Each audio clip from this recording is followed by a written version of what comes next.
I pledge allegiance to the flag of the United States of America and to the republic for which it stands, one nation, under God, indivisible, with liberty and justice for all. Thank you, everyone. I would remind you, please silence your cell phones. We do have one board member that's participating tonight via the phone, so hopefully that will work out. We don't lose her, so. Bobby, roll call, please. Jessica Mead. Here. Andy Mary. Noel Deep. Here. Mary Newfeld. Here. Danny Pyatt. Here. Danielle Yushka. Here. JD Schrader. Here. Jeannie Long. Here. Mike Goldie. Here. Okay, good enough. Thank you, everyone. Let's roll right on to the consent agenda, so I'd be looking for a motion, please. I move the board approve the minutes of the May 22nd, 2018 meeting, May 29th, 2018 special meeting, financial report for May 2018, consideration of bills, current bills, checks number 8842 through 8950 in the amount of $521,382.46. ACH is number 171801344 through 171801502 in the amount of $1,717,087.51, and one wire transfer in the amount of $27,248.63 for a total of $2,265,718.60. And we have a motion and a second. Any discussion on any of the items? Hearing none, all those in favor? Aye. Those opposed? Motion carries. On to next, citizens delegations, public comment.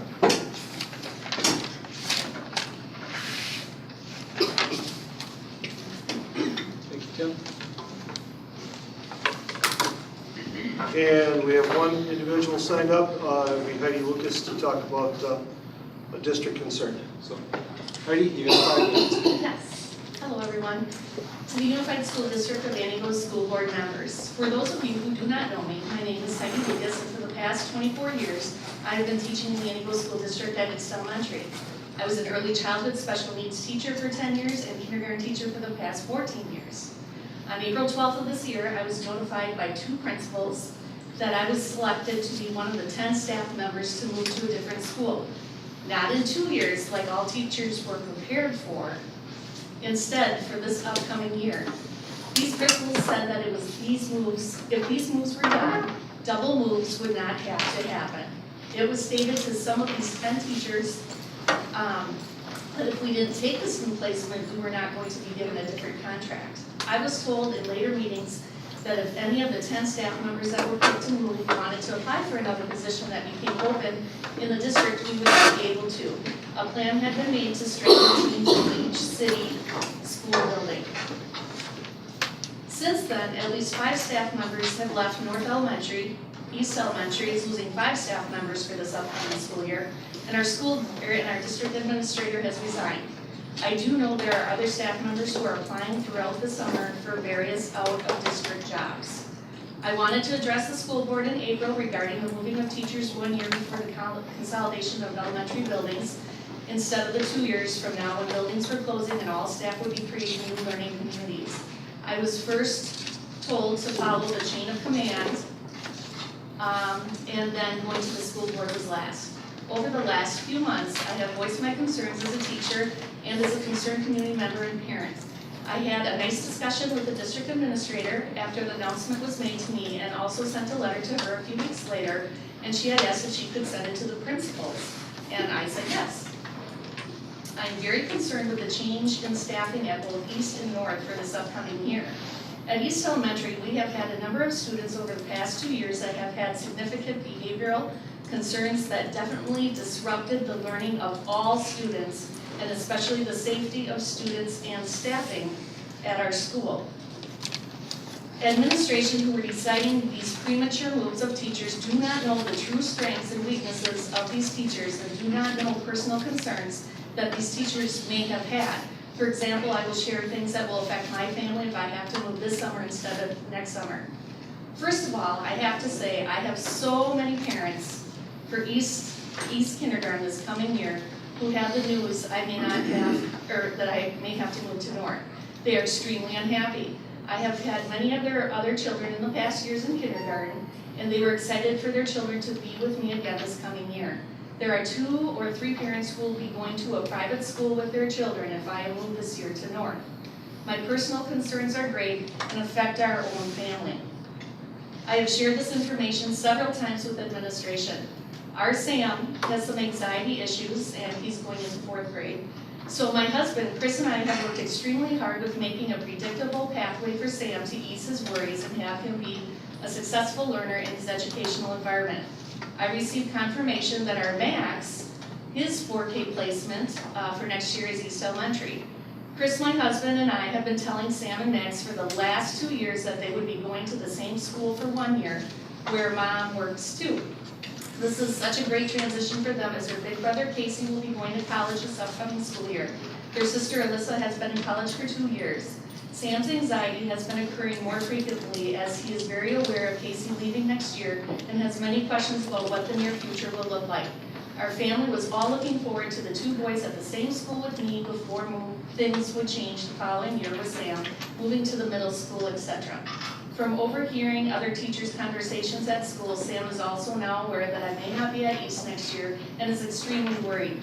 My husband's job is taking him out of town on conferences and meetings more frequently starting this summer, and we have planned how efficient it would be for our family that I would take Sam and Max to school at East and I would be there for work also.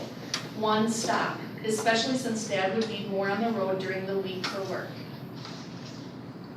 Out of the 10 teachers reassigned for next year, 2 teachers are going to placements that they wanted to change to. 1 teacher has to be reassigned and it was granted, even though administration told staff members that couldn't happen. 2 teachers we will have to double move, 1 move to country schools and then move back to city schools the following year. And West will have several teachers in the past that have been lead teachers, while East has 1 and North has none. I know the school board did not have any idea that there would be elementary teachers moved a year early, which also upsets me. I would think that this decision would be something extremely important considering it will impact students' learning, etc. Next year will be a very busy year for elementary teachers learning a whole new reading program. Is it really possible for the teachers who are moving or not in favor of moving next year to be successful in learning and teaching the new reading program, learning a new climate of the school, having to move their classrooms, items, learn all new school families and students and so forth? At this point, I have been told that I will be assigned to North Kindergarten, but with no other important information, like what room will I have? You've gone over your time by quite a bit, so Okay, don't well. mean to stop you, but Okay, well, I just wanted to let you know I did tell, I only had a couple of paragraphs left, but I just wanted to let you know I've told administration I'm not opposed to going to North after this year, because I think it's very exciting. It'll be a 3-track and I'll be able to teach with 2 other kindergarten teachers. But this year it is not going to be helpful whatsoever, and there really wasn't that great of communication because we thought it was in 2 years instead of 1.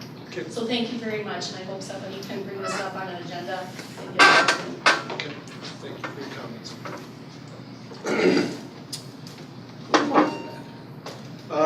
Let's go on to new business.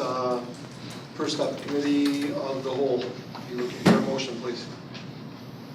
I move the board approve the committee of the whole meeting minutes from the meeting held June 12, 2018. Okay, we have a motion and a second. You've all had a chance to review the minutes. Any questions? Any corrections? Excuse me. Hearing none, excuse me, hearing none, all those in favor? Aye. Those opposed? Excuse me, motion carries. Frog that has crept in here. Item B, under new business, plans for a unified district PTO. Who gets to lead that little discussion?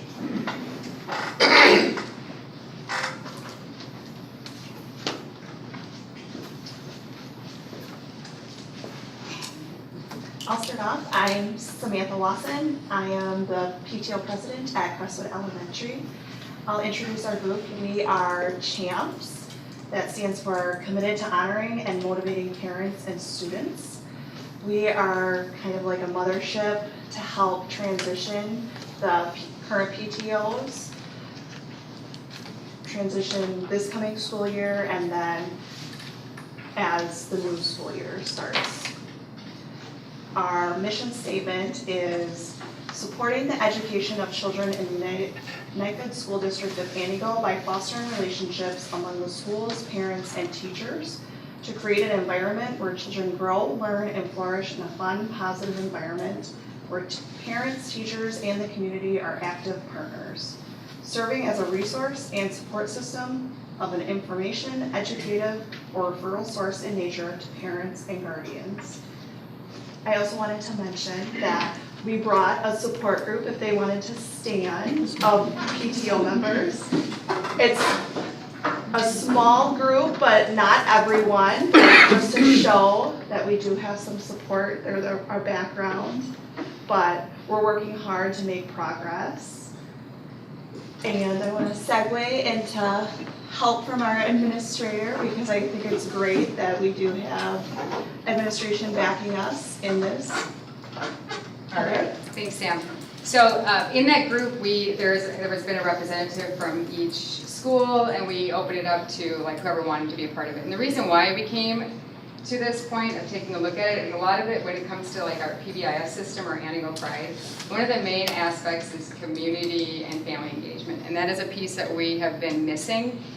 So we also then, once we recognized that, we reached out to each of the current PTOs for the last couple of years, because a lot of times most of our PTOs, the main focus is fundraising.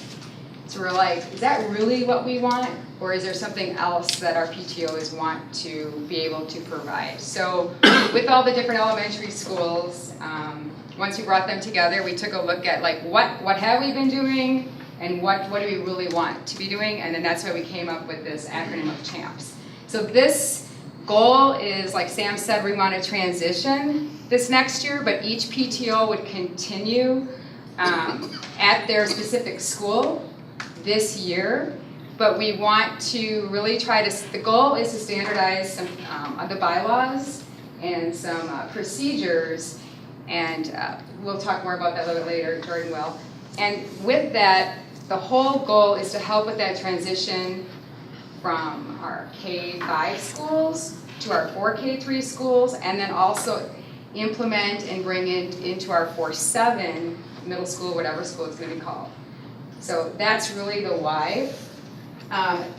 So we don't have representation from every school here tonight, but everybody's been talked to. We also have some other staff members, like Cindy Hodak has come to a couple of our meetings, Diane Johnson. So we have people, Tim Prunty. We're really trying to be transparent. We're not doing anything under the table, and I think everybody needs to know where the goal isn't to take, like, there's current PTO money that people have worked hard for, and there is no goal here to take that money and just throw it all together. The goal is to use this year to really standardize the bylaws, but then take a look at what our real purpose is. And one of the main purposes that we came up with was to, as the acronym stands for, is to really commit to each other and work together. How can we support teachers? How can we have equity? So the last time we met, we had Kelly Fassbender come in, and she talked to us about the ESSA, which is a new acronym that we have here, but it's dealing with student equity in all aspects, academic, everything. So how do we get that support, and how do we get the buy-in from each other? So that was a great, it was a really good meeting, because it really gave a lot of us some in-depth reasoning of like the academic interventions and the different behavior supports, and how we are in need of additional help for some other things, but how can we work together to do that? So with that said, we're going to go ahead and head it over to Jordan. All right. Hi, I'm Jordan Zawiski. I know some of you. What I do is I'm the PTO president at East Elementary, and I was contacted by the CHAMPS people to see my thoughts on the ideas. I think it's awesome to consolidate our PTOs. I think it's an amazing opportunity to consolidate our resources and our volunteers and our ideas. One thing we identified was the need for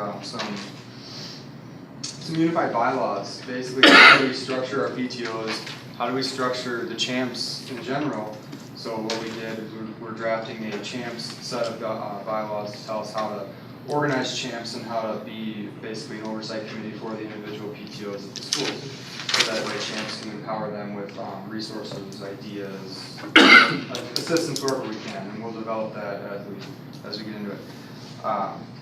And we're also going to restructure the bylaws for the schools. So we'll have a general set of bylaws for each school that they can follow, so that each school can take that and run with it. So one school to the next has the same exact operating principle for their PTOs, the same exact structure, so you can go from PTO president in one school and talk to a PTO president in the next school, and they're doing the same thing. They're using the same request forms for requesting funds and such, just to give you a little idea. Some of the other things that we were looking at is what can the PTO do to actually impact the students' lives and the teachers' lives and the family life. That was one thing that we found was lacking, is how do we get family involvement in the PTO, and how do we make the family structure better for learning? Because there's a lot of opportunities there we touched on a little bit in discussion, and we're open to many more discussions on that in the future. As far as, let's see what else we okay. Yeah, I think that was, as far as everything else we're looking at, we are open to ideas. That's basically what we need. We need ideas on where we can improve and where we can strengthen our PTO relationships. So we're not trying to destroy the PTO as it is and then rebuild it.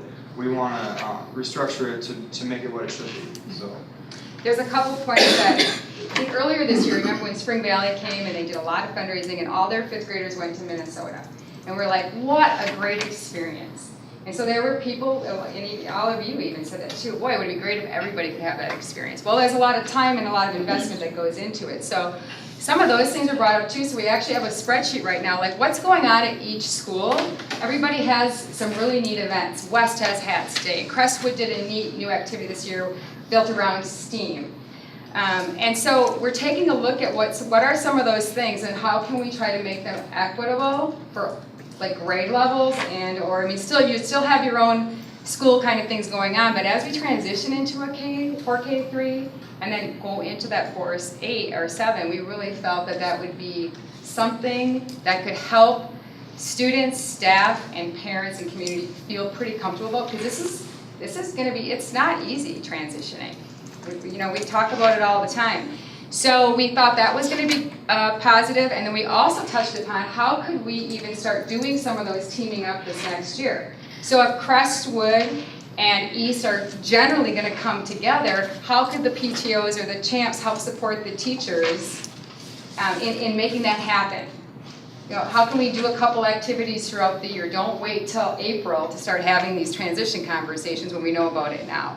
So all of that has been discussed. And then through our PBIS committees, we met today and we are completely on board, and our administrative staff is on board too. So the goal is really to keep this. It's not each school working on their own. How can we collectively work together and try to unify and make things more consistent?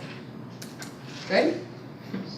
If I can just add, Yes. I would say, first of all, I'm not sure that anybody in the district knew what a big process it is to consolidate. It's much more than just taking 8th grade and plunking them at the high school for next year and then taking kids out of their rural school and putting, there are so many pieces.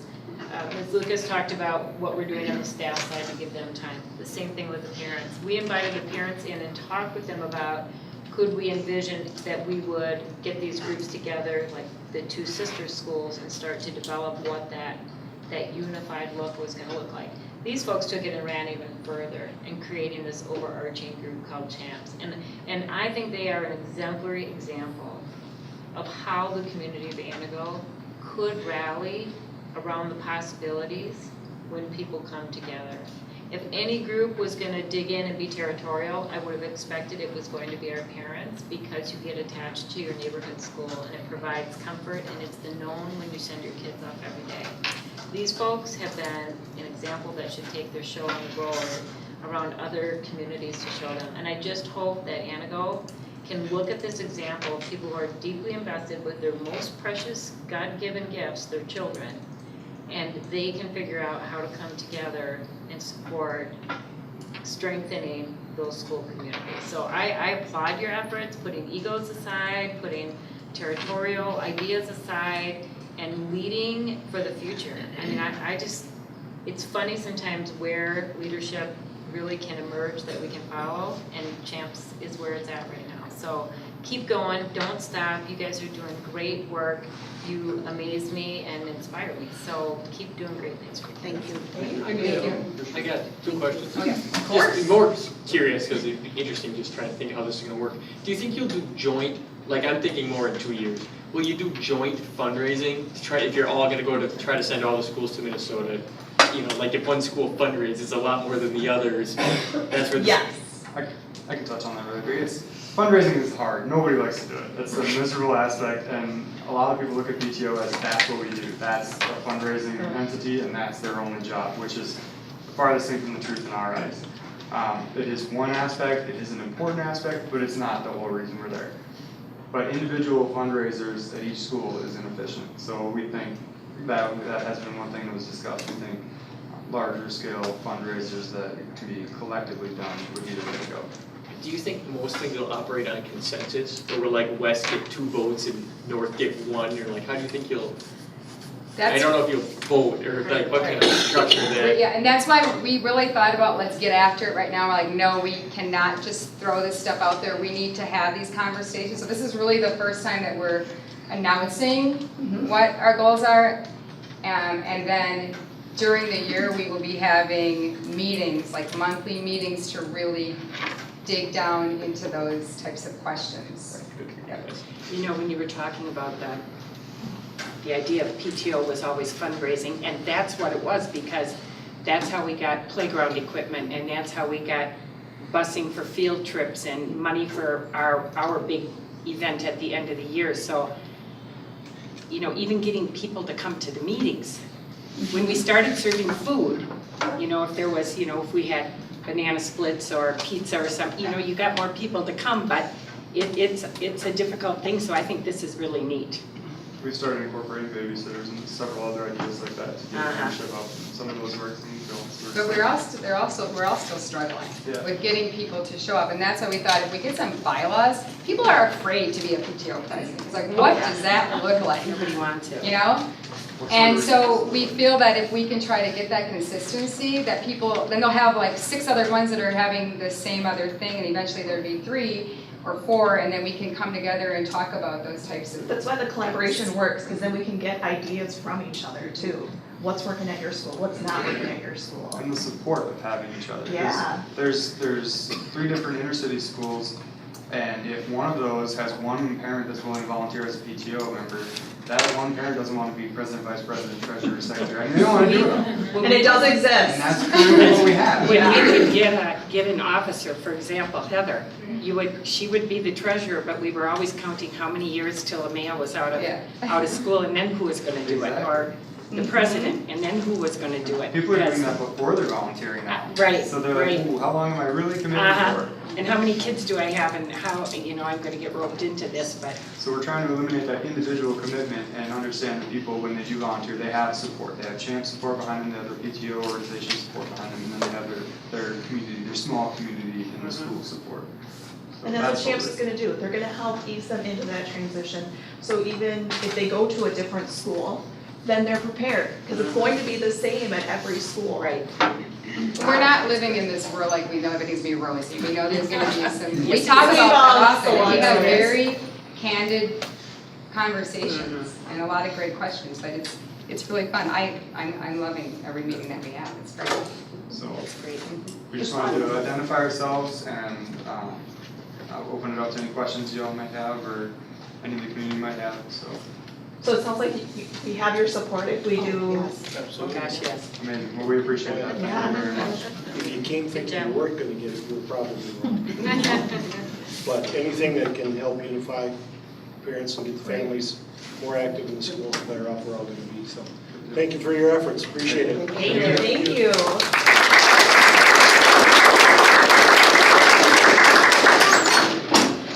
Okay, up next, schools of recognition, and I see Donna getting up, so apparently Donna's going to be working the projector. Bring us some more. Do you, We will have a video too, so I don't know if you want to find a. we want to move on inboard so we don't have to look at the shoulder?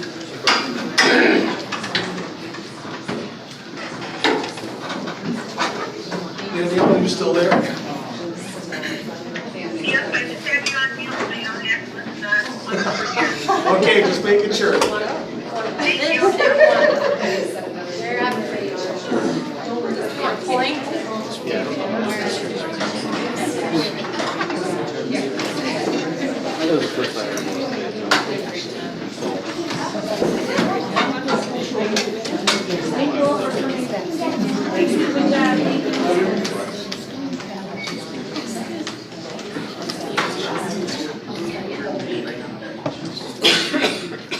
All right, so for those of you that don't know me, my name's Donna Smith. This last year I was the principal at North Elementary, and next year I'll be principal at North and Spring Valley. And then we have April Schofield, reading resource teacher at North. Next year we'll be at West. And then Peggy Odell, reading resource teacher at North, and as well as reading specialist, district reading specialist. So North Elementary was had earned the award for beating the odds school. They were among 135 schools in the state of Wisconsin that received a Title I School of Recognition Award for the 2017-18 data. State Superintendent Tony Evers presented the award to myself on May 21st at the Capitol. So there's 3 different categories for Title I Schools of Recognition. I don't know what's going on here. It keeps going on and on. So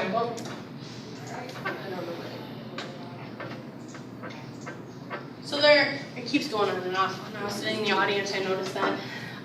So there are high achieving schools, which I'll get a little bit descriptive in the next coming slides.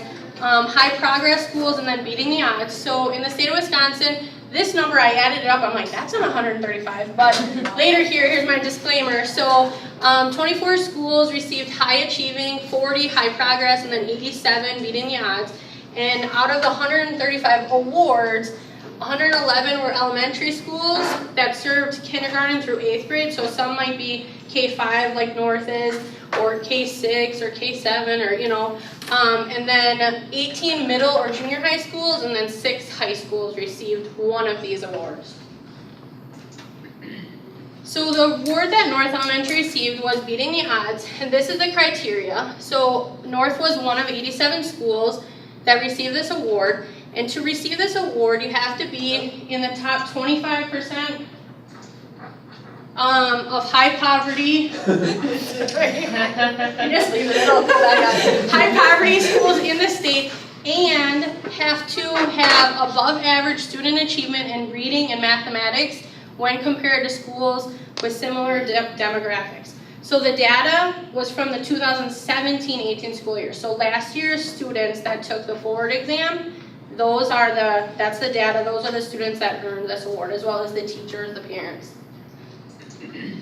So the other 2 categories I want to give you just a little bit of information on. The high achieving schools, so that is regarding the achievement gap, so they have to have less than a 3% percentage points between student groups and show evidence of reducing the gap, and demonstrate high achievement at the school level. And then high progress, they have to be within the top 10% of schools experiencing student growth in reading and math, or the top 10% of schools with the greatest improvement in high school graduation rates. And they also have to have achievement gaps less than 3 percentage points between the student groups. So North Elementary, after receiving this award, we celebrated with families, staff, and students at a family literacy night that was put on by Title I. On May 24th, we held the event as a red carpet theme, which was very exciting. Students got dressed up, teachers got dressed up, and we had hors d'oeuvres. We had a chocolate fountain. It worked for a little while, but the kids still enjoyed the melted chocolate, even though the fountain didn't work anymore. And then they just really enjoyed. There was a photo booth, so they got to take pictures with the award. with different photo booth things. I got VIP pass. Oh gosh, there were some students, it was just like a little card that said VIP pass, and we had a couple of our third graders that were like so excited for that VIP pass, and so it was. That's awesome. And then April also created a video that was shared at the Title I Family Involvement Night, and we wanted to show you that. And this was created with the students and their ideas, so it's lots of fun. We are the North Elementary Dragons. North Elementary was recently recognized for our success in educating students and was named a Title I School of Recognition. Our students have above average achievement in reading and math when compared to other schools with similar demographics. Title I awards recognize the work of students, their families, and school staff who work together to shatter the link between poverty and low academic achievement. We are beating the odds. How did we do it? At school, we work to make our minds and bodies strong. Miss Linda serves us healthy food that helps us grow. Mr. Ted makes sure our school is clean and safe so we can learn. Our teachers help us learn to be safe, respectful, and responsible. We practice mindfulness with Mrs. Lethal. She helps us stay calm when things get tough. In PE, we play games and exercise. Mr. Wyman helps us work as a team and have fun. In music class, we write songs. In art class, Miss T reads us stories and we create fun projects based on the story. We worked on our reading. In reading class, we make goals. You don't always meet your goals right away. You have to work to meet them. We worked on words. Working on the words helps me be better at reading books. We use strategies to read new words. We read nonfiction books to learn about the world. We read classic tales. We worked together to make stories and castles to show what we learned about fairy tales. Our librarian, Mrs. Brown, helps us check out great books. We read to build our fluency. We discuss our reading to build comprehension. We work on writing. We do opinion writing. We wrote fantasy stories that have a beginning, middle, and end. We wrote poetry. We wrote nonfiction books. In math, we learn how to add and subtract. We learn how to count to 100. We learned how to multiply and divide. We learned how to count money. We learned to think like scientists. We learned about history. Another important step that we took to promote success for all of our students was to collaborate with our students' families and our community. To promote a positive home-to-school connection, we held Title I Family Involvement Nights. Family Involvement Nights help staff build relationships with students and their families. By understanding our students' backgrounds, we can better understand how to support them and work with their families to help them achieve success. With support from their families and the dedicated staff at North Elementary, our students achieved success. We learned, we grew, we had fun. We beat the odds. North Elementary never give up.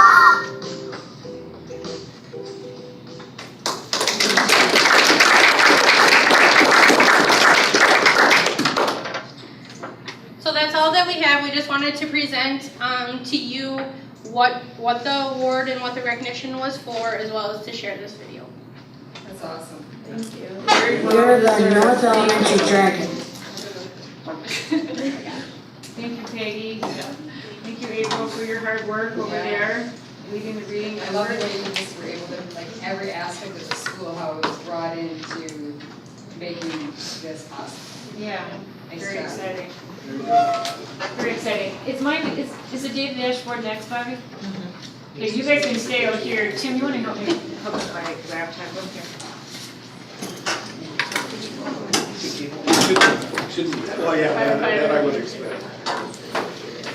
Jeff Carew was here, we took you through the high school version of the data where we have the data retreat for the board and we spent about 2 hours looking at data, so you're gonna get the quick 5-minute tour today. The middle school and elementary have been added in now. Kelly Fossbender will actually schedule a training for the administrative team so that they can get in and use this tool and then roll it out to their staff in the fall. But I just want to show you a little bit about what we have available to you here. So there's a couple things that we can start by looking at. So the first one that's built into this, oh, it's not showing you yet. You're going to see the raw version of it tonight. So some of the data has to be cleaned up yet. We're still waiting for, we have current year for high school attendance, but we have to go and put the last couple of years in, so we have 3 years, so that has to be added in yet. So you're going to see when it looks like there's this big drop off in attendance this year. It's really the difference of like 96% to 93.4, so it's not, you'll see it in a minute. It's not as big as the lines look on the graph, but it's really because those high school years are missing. So once we get that added in, it'll be cleaned up. How many administrators does it take to show this? That's why I logged in on the computer and I tried, but I couldn't get it to work. And I'm just standing here watching, so I'm not any help to them.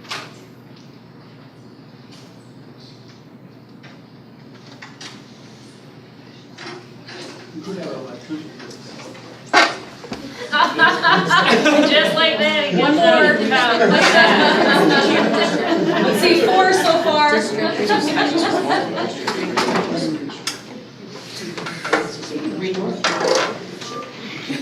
Yes. And then right, somebody has to make the changes like one. No. The caption should be that our administrators are hard at work, but every day, and every day. And always learning new things. Yes. It's a matter of how you present it.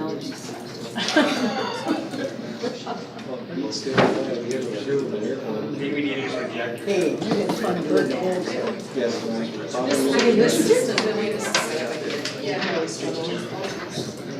Yeah, no, I didn't list all those. And you don't want to look for First Saturday night. I'm racing. We're racing this year. Where did you play? The light is on, otherwise it wouldn't be able to see that. Yeah, but you should be able to like, So it has to tell the computer. But the projector's on is what I mean, like, yeah, the light is on. there's like an input button. Oh. But I know that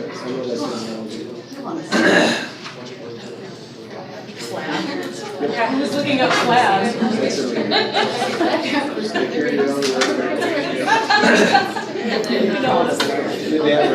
I worked years together.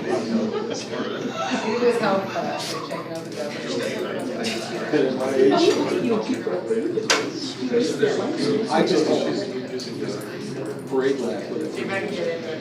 We're trying to make sure.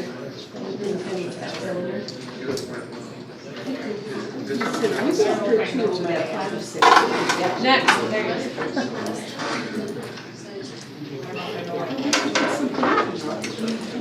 I sent something to the email address that you. Okay, Good job. great guys, Oh, really? I should take down an email address right now. That's right.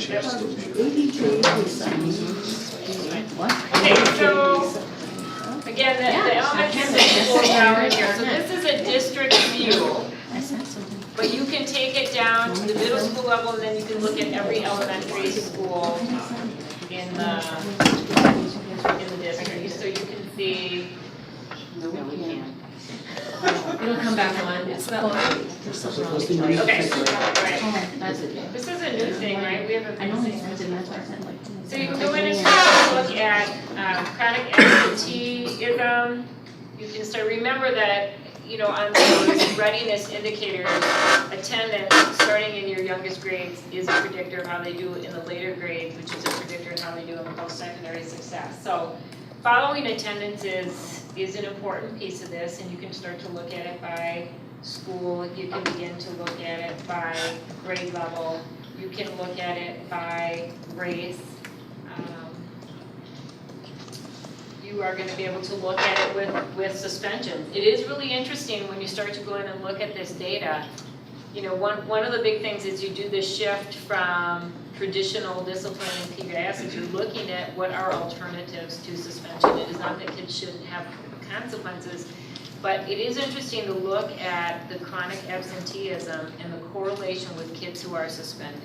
So I think it behooves you to look at that data and ask yourself what else is going on with kids, rather than doing the repeat strategy of the punitive measure of suspension, when you know that you're booting them out of school and they're also already missing more school than their peers, and you look at that impact of attendance on those other readiness indicators, you really have to be thoughtful about what are the consequences you're doing, and overall really look at that strategy of what are we gonna do to get kids into school. So I think that there's some really good data in here to take a look at. There are things in here that look at discipline, and what I would tell you on the discipline one is it's gonna look like this last year there was more. I'm gonna tell you that I think our administrators were purposeful in trying to make sure that data was entered, and that if we were giving some kind of a consequence, that we had a record of it, because it makes it easier in March if we're having a conversation about what we need to do if we have a good trail of all of the other things that have been tried with students. There's also some work, and again, this is the raw data, so principals are gonna have to go in here and have some conversation, because if you look at the very bottom graph, these are all of the kinds of infractions that have happened, except that we have some silliness with like the word harassment being spelled wrong, so it shows up as 3 different categories. So if we go in and clean that up in the report, it's gonna clump it into one. So there are things like that where I think you're gonna go in and say, okay, we call the same activity 3 different things, maybe in 3 different schools, and so now it looks like we have 75 categories of discipline. What are we gonna agree on is the terminology for a specific infraction? And that'll help to make this more meaningful. But again, now we're gonna be able to go in and really think about what are the specific behaviors that are rising to the top, and what things would we want to address in teaching students the behaviors that we want. I know the principals are talking about developing a plan at the elementary in the first weeks of school to teach specific kinds of behaviors. This will help inform their decisions, not only in what is taught, but what is taught in what order. And again, you're gonna be able to go into this discipline data, you're gonna be able to look at it by grade, you're gonna be able to go into it and look at it by race. You're gonna be able to go into it and look at it with kids who have IEPs, kids who don't have IEPs, kids who are chronically absent, and have better attendance. So you're really gonna start to look at what are those patterns that you see and how do you want to address it? Because seriously, of course, behavior does get in the way of the academic achievement. So I think it is something that, you know, is gonna help you to be mindful of. What I really love about this tool that you have, what we showed you when Jeff was here and we went into the data retreat, this is one-step shopping. Otherwise, all of this data, test scores can be kept in multiple sites, right? It can be on WiseDash, it can be in-house, it can not even be in a system. Some of our data is not even entered into a system. Our reading teachers were busy creating spreadsheets that we could feed into this. You know, so you have your Infinite Campus, you have your different test sites, and then we have paper. This is all in one place. And I'm not gonna take you into it tonight because I don't wanna compromise student privacy. But just like at that high school level, you're going to pull this up at an individual student level. So if it's an elementary student, if it's a 3rd grader, and people want to know what's going on, they're going to be able to pull that child up, see all of their achievement, their attendance, their behavior, and really start to put together what is the profile of this student, what path are they on for success, and what interventions might be appropriate, okay? So I think this is, I just want you to know that we have this as far. I think one of the things now would be for the principals to get in and start using this and think about what else do they want to have in it. And then who do they want to have access to this information. So right now, for instance, we have 1 year of forward data. you might want to think about, do we want to go back and add a second year, a third year, so you get that trend? Is that this year's or last year's? This is last year's, yeah, this is last year's that's in there. So obviously, as soon as they get this year's, that would go and you have 2 years worth of data. They might want to go in and put it. But again, all of this goes across all the grade levels that have taken that exam. You'll be able to compare schools if you want, because remember what we talked about, and Callie will be talking about more with you, is that ESSA plan. So you have to look at, we talked about, next year's an easier decision. West has more kids and has the lowest achievement. So ultimately, it probably needs the biggest infusion of personnel.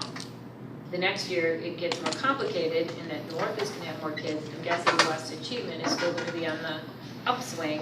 So how are you going to assign your achievement? So this is another place where you're going to be able to go look at that data by school, by grade level. All right, which grade level needs to be split? If you have grade levels hovering around that 28 mark, whatever, and you're trying to decide, go in and look at the achievement. Make it easy. It's not necessarily on the number, but it's going to be on the needs that are in that grade level. So we have a lot of tools that are available.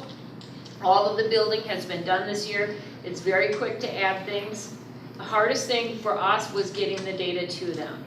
I would recommend that the district invest in bringing Infinite Campus out and really widen your circle of people who are experts in using Infinite Campus. That'll help do this so that every fall, winter, spring, you can upload your latest achievement data, your participation athletics data, and keep using this as a live tool. This should be what your administrators are able to bring to you for your reports in your monitoring reports that have been paper reports in the past. Okay? So all you'll have to pay for now is the maintenance of this. The building fee of it is done. Any questions on that? So when you talk about you can do it, who's the person who's going to be looking at this data? Is it every principal? Is it under the overview of the curriculum director? Is it the superintendent? Well, who's responsible? I think that's part of what the administrative team has to figure out is at what level do we go down with the data.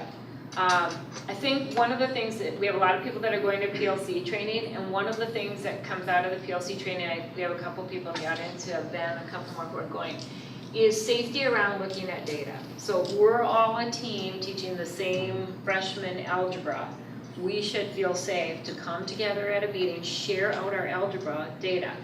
Maybe I'm the most veteran person, but my scores, every assessment that I give, are lower than yours.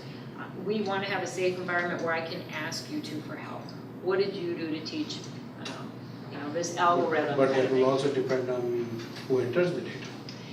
It does. I mean, entering the data and having accurate data is really important. So there has to be some training with principals. There has to be some training with secretaries so that we are entering, and teachers, to make sure. I know some teachers got a little bit frustrated when principals said, don't call it this or that. But part of the reason is if our data isn't clean when we enter it, it's less meaningful to us when we go to use it. So there's a lot of training that has to happen with people who are inputting the data. And I would still think you want to take some time before you're going to turn it over to the teachers until everybody feels safe having their data be looked at by other people. But right now you certainly could use it in building level teams where you could at least look at score data and not necessarily go down to the teacher data. But if there's a student teacher assistance team and there's an administrator there and they say, we want to look at Jeannie Long's data, that person could pull it up.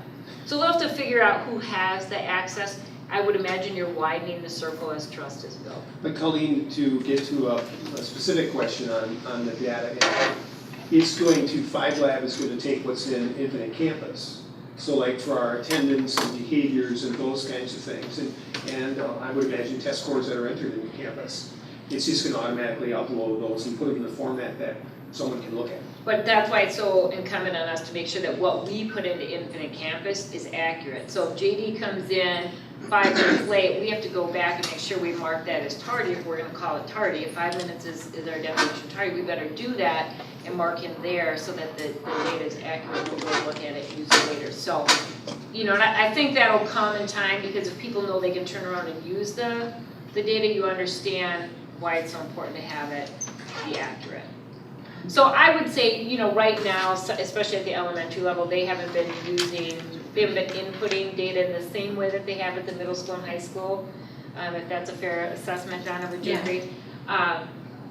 So there's some work that has to be done to build the consistency. So I wouldn't get too worried about the results that you have in there as your baseline. I think you can expect that they're gonna get better as people get more accurate with the data.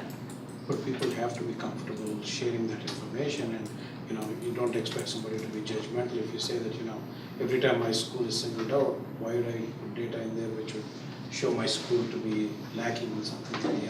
It is a culture you have to build. I mean, for traditionally, teachers go into the classroom, they shut their door, they are on their own, and that's it. Years and years and years ago, my husband and I took a tour of the Janesville plant when that was still open in Janesville. And there was somebody doing pinstriping on the car and it started to go kitty wonkus. And then, other people, like other teammates, came to help and they got the problem figured out. That's the same kind of analogy that has to happen in schools. But that environment has to be created. That's why we've made the big investment in PLC training. And you saw our teachers come back from PLC training and talk about how it changes them. The groups that have gone already this summer and come back, when their feedback has been, it changes you. It changes you. So there's still a little work to be done to say, yeah, I'll be willing to show you my data. And I'll tell you, in my last district, that's exactly what happened. The most veteran teacher in a department was struggling. She talked about, Tony Evers came to our school and talked with him and watched it. She talked about how she had to free herself up to be able to ask these younger teachers for help to achieve the same outcome. So that's what you want to achieve, and that's where you want to go. You gotta scaffold that so they're ready for that. You don't want to just throw them out, throw them to the wolves. But I think that's going to be a great thing that happens in the consolidated schools.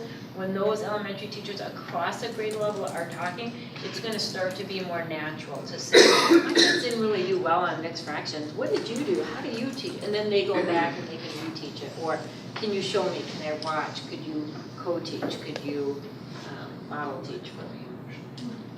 So like April, when your teachers are doing those like 1-minute assessments, are those typically typed into Infinite Campus right away? Not at Infinite Campus, like the radio teachers over here have access to everybody's, and we're already doing a lot of this data digging on a smaller scale. This will just give us a lot more information, and I guess speaking from our experiences, there isn't a lot of like, oh, look at this person has the lowest scores. I mean, it really is, how can we help these kids, because we're using it to guide our instruction for our RTI.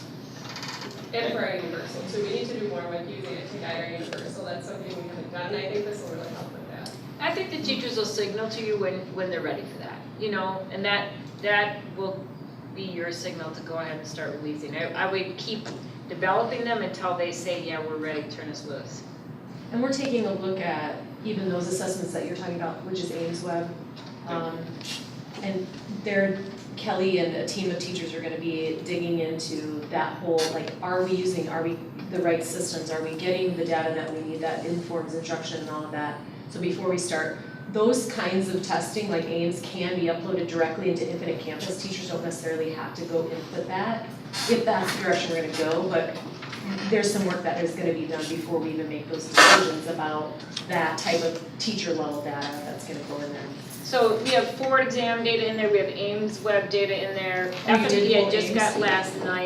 got last night, we're still missing one teachers, I did send that on for them to add that in. So really whatever data that the district decides that they want to have in there, you get it added in. So that's why I say start using it and start thinking about what's missing and what would we like to see added in. But I would encourage you to really look at developing who's comfortable using Infinite Campus. I think that has to happen anyway. You have a lot of newer people who are using that tool. It'll just make the uploading and the sending it off to 5 labs that much easier. Any other questions? But this should really be something that guides your staffing decisions, your budgeting decisions. You use it when you're writing for grants. It should guide your strategic planning, both at the district level, at the school level, and certainly it should inform what the teachers are doing in their professional learning communities. Okay? So you now have that district-wide. Any other questions? I think it's exciting. You're the first district in the state to have that.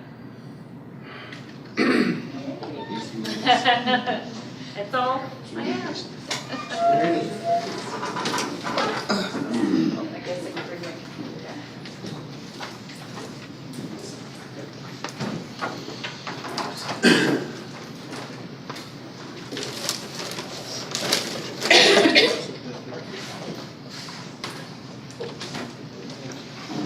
Alrighty, that brings us to the AGR reports.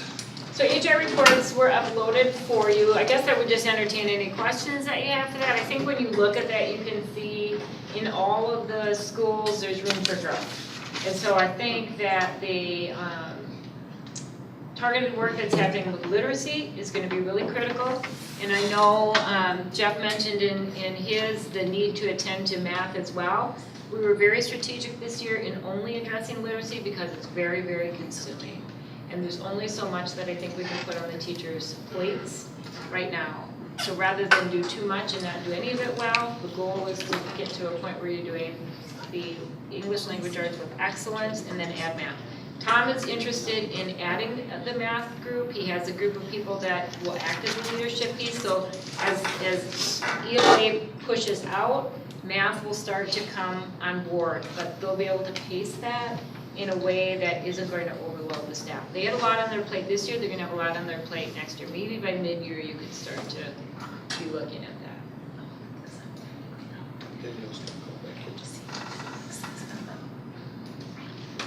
So I don't know if you had any questions for me. I could try to answer on that report for those guys.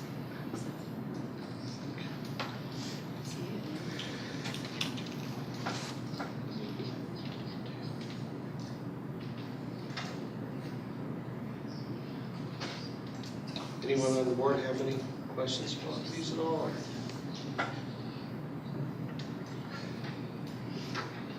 Looks like we're making progress. Slow but steady. From what I observed. Yep, I think more progress will be made. Next year will really be the year when they start to implement the literacy movement. So I would imagine a year from now, you're gonna see good growth as far as. What do the colors mean on the, is the AGR board report? I think he did it as like red was of the, like highest need, most concern, and then you go yellow, green, and blue. I believe that's what it was. But it's their internal signal. Do you know as a reading crew back there, the colors that oh, Cindy, you would know, on Yes. West? Red is the Highest below alert. 10%, yellow is below 25th percentile, and then green is average, and bright blue is above average, and if they're light blue, it's well above, I'm sorry.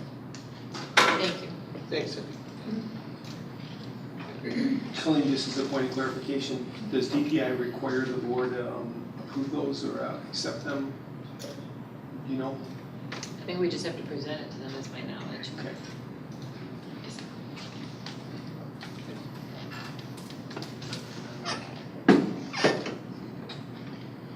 Anyone with any questions on any of these? No, we're just trying to look at the ones you can't look at. Not experts. No. Do you want to be? You can make Okay.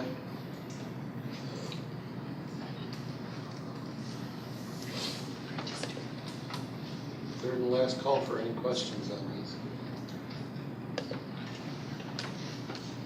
If everybody's good with it, we will move on. Alrighty. We can now go down to the board action section of the meeting tonight. Item A, preliminary approval of the 2018-2019 budget. Tim? Mike, I provided the board with two documents, and one is a document in the format of, I want you to open up the preliminary budget report, which is the format that DPI requires that we publish it in.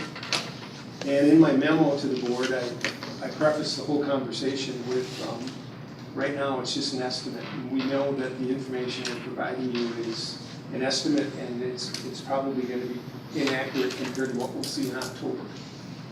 And starting with, let's look at the beginning fund balance and ending fund balance. You're looking at two columns on that report are the approved budget from last October to the preliminary budget as of this evening. And we have been working feverishly, the business office has, and Dawn Schrader in particular, to wind up this year's school year budget. And just as of today, we've got a handle on where we're probably going to finish out the year. And the board authorized us to expend $600,000 for maintenance and doing the HVAC project at East. We had greater than anticipated revenues of almost $90,000, and we had lower than expected expenditures. And as a result, we're going to finish, rather than taking $600,000 out of fund balance, it's probably going to be in the area of about $250,000 to $300,000 out of fund balance. So I would guess that number is going to be between $5.2 and $5.3 million. So I know that portion of the preliminary budget is inaccurate. Moving on down, the $26,450,854 represents the general fund budget. And that includes the changes in the revenue limit in terms of the increasing the low revenue limit ceiling to $9,400. And it includes the revenue, the additional $204,000 in revenues per pupil.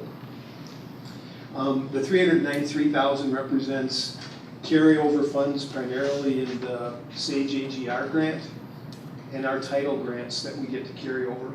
And each year we anticipate that we're going to expend those funds. And generally what we do is it's kind of a first in, first out. So we'll expend the carryover from this year first and then make claims on the grant, the next fiscal year's grant. So that's what that $393,000 represents. So all funds in, we have a general fund budget of $26,843,282.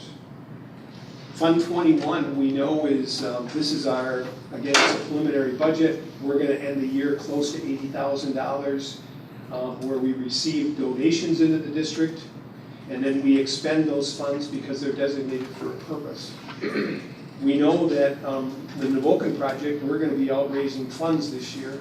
So, you know, I know that this preliminary budget is probably going to be inaccurate because we'll have a fundraising campaign ongoing.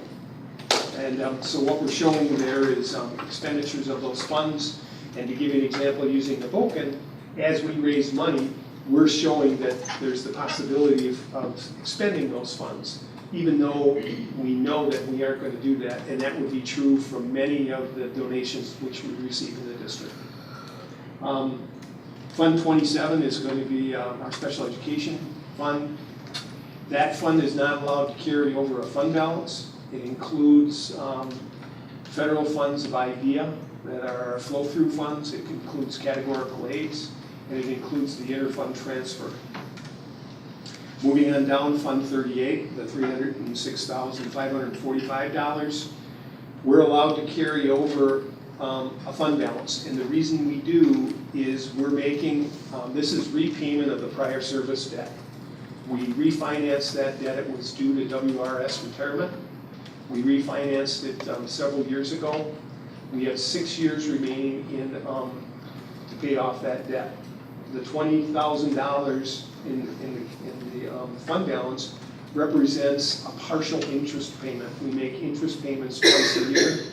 The payment that is due out of this year's principal and interest payment, we actually pay that interest in the end of October, 1st of November. So that's why it's shown as a fund balance. The $301,934 in Fund 46 is our capital projects fund. That was a fund that we started 3 years ago. We just haven't had time to update even the last interest payment. So I know that that is an estimate, but it's not accurate because we haven't accrued either May or June interest. Tim, so that's the one we saved when we had extra money, we put it in? We put it in. We can't use it for, I think now we've got 2 more years on it, Jake. And we have to have an approved long-term capital maintenance budget. And then we can use that kind of an in and out as a way.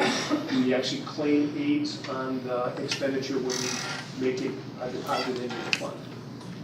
When we take it out, we won't be able to get aids on it. Food service, You know, this is a very preliminary budget. Sarah just finished up her summer feeding program last Friday. We anticipate that she's going to have a little bit of she'll be in the positive. And essentially it's a replication of last year's budget. And we will update all of this prior to the budget book, but it gives you some indication. Then finally, we've got the Fund 80, and I alluded to some of that information in the memo. I just want to make it clear. The pool operates on a budget of $460,000.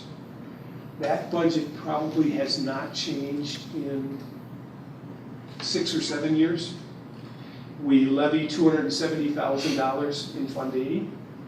This year, through donations over the course of last year and this year, we've built up fund balance. And the Aquatics Board brought forward to you a replastering project. And we've also got grants for a lighting project. We're going to spend down $170,000 of fund balance for 2 projects. We also have money at the foundation of the Unified School District of Antigo, and we're going to put in some new chemical controllers for $21,000. So that's really the difference that you're seeing between the last year's budget of $480,000 versus this year's expenditures at $650,000. Those are planned expenditures through donations. So with that, Does the city contribute any, or is it all our tax levy? It's all off the district's tax levy, correct. So let's just, if we wanted to raise or lower that, is that like referendum, or is that something the board decides? The board, that would be my recommendation, to keep it at $270,000. Right, but the board can take action to change that amount. It's much different than our normal levy. I'm sorry, JD. It's a lot, we can't just raise our normal levy without a referendum, but we can raise the one for the pool. Fund expenditures in Fund 80 are strictly local taxes. There's no state aid associated with those expenditures. So there's a limit to, I mean, you're just asking the community for more money, and DPI does not restrict that. They do, however, audit that account every year, that fund every year, and they have very specific guidelines as to what's appropriate for the levy and what's allowed. And if you would levy something that would not be allowed, they will ding you on your general aid. Then in the last page, I guess, we have all funds there for $30,792,645. And at this particular point, it's almost a 1% reduction in total budget. And I hate to even, with Lisa here, I hate to even mention the impact it may have on the property tax levy. But again, what we're restricted in the general fund by local taxes and general aid. And that's determined by the revenue limit. If that number, we have a pretty good idea. So the general overall Fund 10 budget, again, it's a guess because it's based on enrollment. What's going to fluctuate is how Antigo's expenditures compare to the rest of the state, and whether or not we will be consistent with aid, are we going to be raising an aid or dropping an aid. So the amount of money we can spend will be relatively fixed. Whether it's state aid or local taxes, we'll figure that out in October.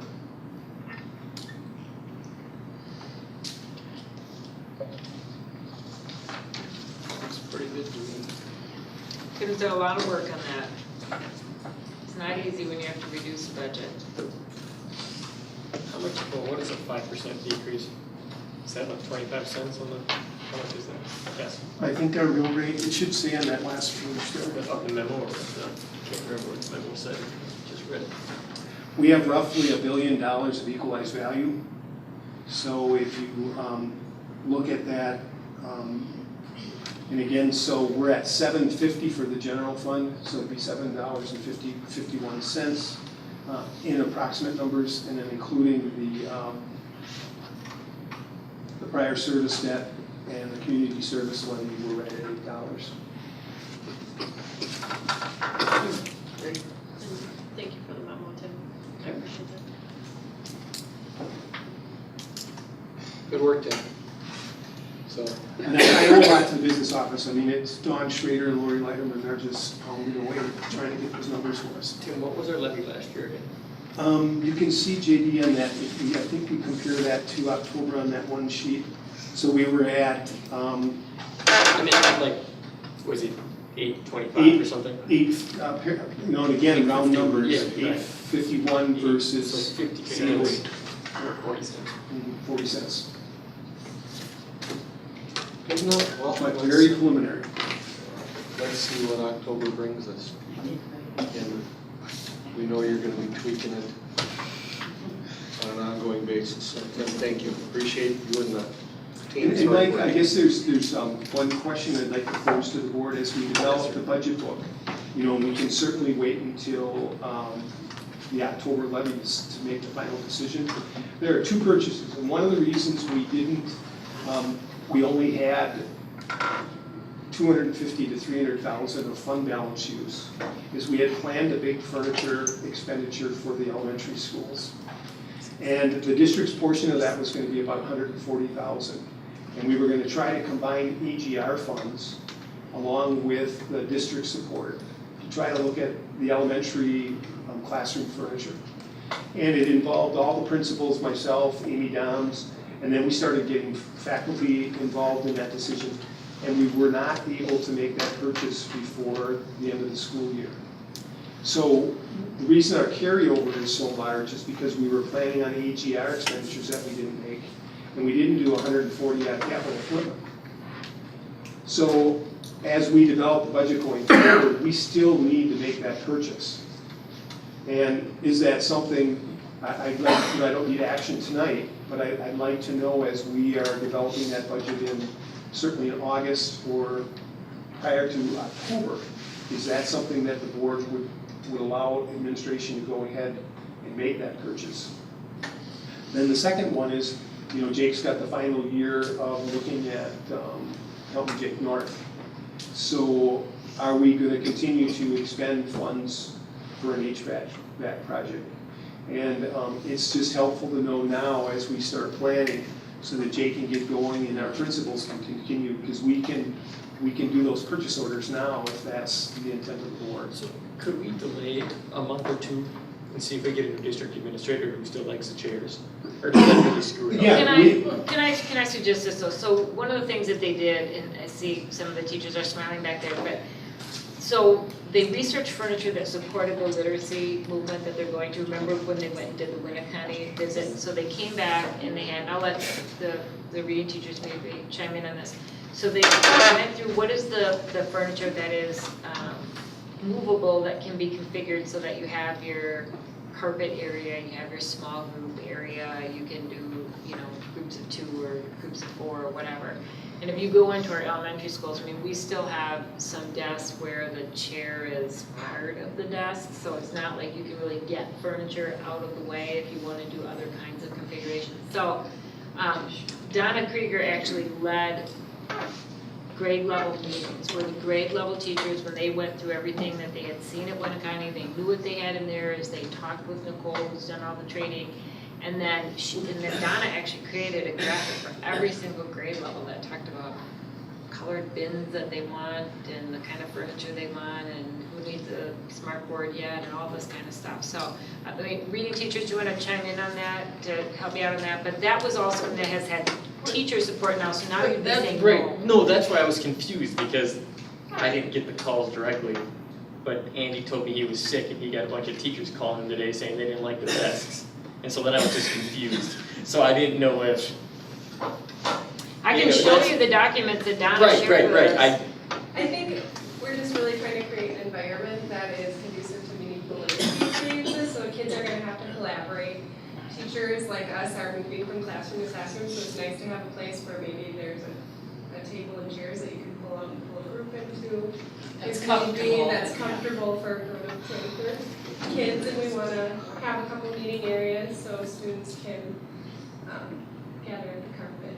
And we went to those grade level meetings too, and Donna Krieger had created a survey, so we actually voted on each piece, Okay. And actually, I didn't let administrators go to those meetings. I told them, we picked Donna on purpose, as a teacher who's respected by our peers, to go lead those meetings, and we did not go to the meetings because we wanted the teachers to speak freely.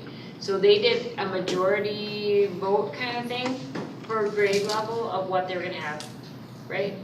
That's my understanding, we voted individually. I can show you, And she we sent have- me a yeah. graphic of every one of those. Yeah, all the administrators receive the document that has every teacher's answers from the Google form.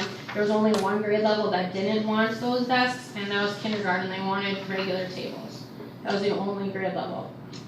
And did they get tables, and I don't remember what. We haven't ordered anything yet. I think the other thing we're gonna have to do is we're gonna have to go from the wants to the needs as well.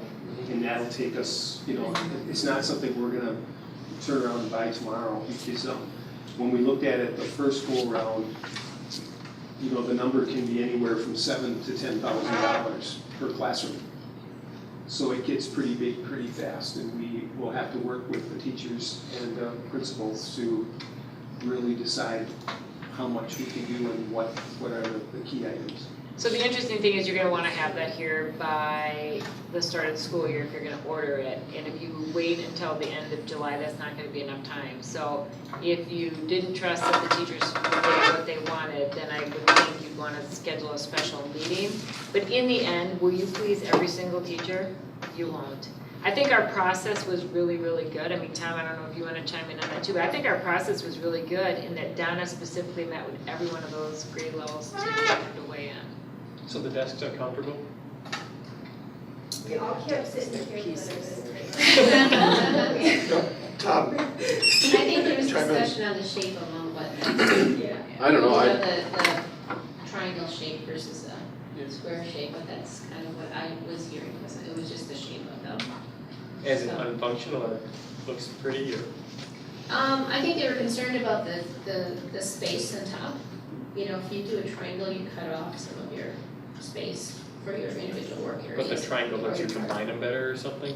Is what's the benefit of a triangle? The configurations. You're up in many different ways. Mhm. They can put 4 together, they can put 6 together, it's much more, you know, you have different options.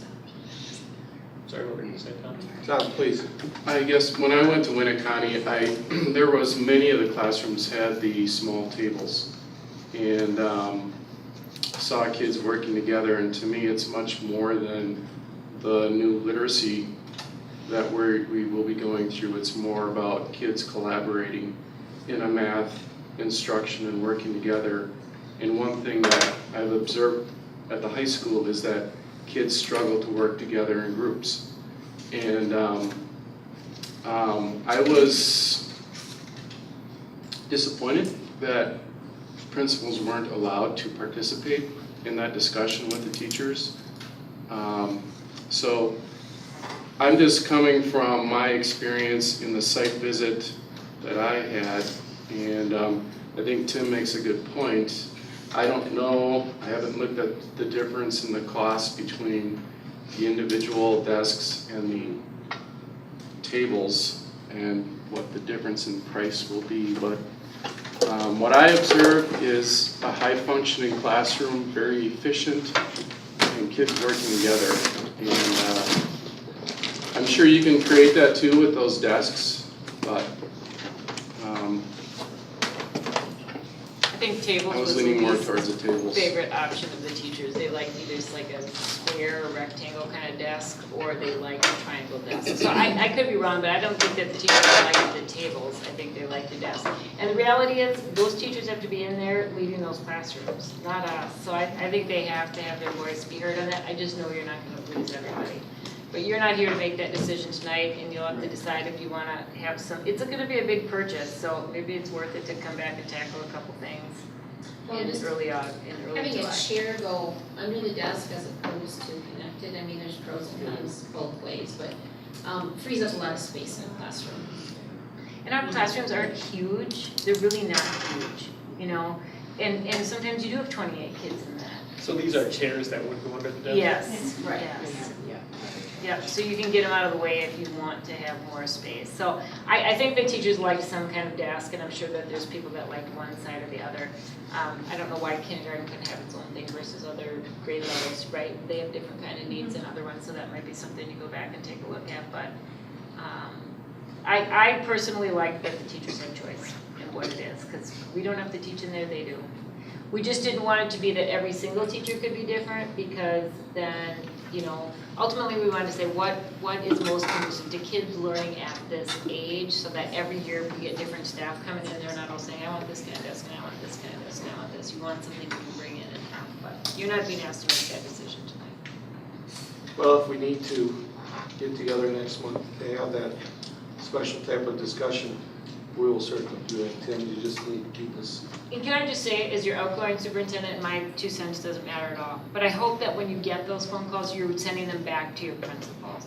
If you're going to have a culture where everything as simple as picking your desks is going to go to your board members and take you off track, progress is going to take forever in this district. In the end, desks are a pretty small decision, right?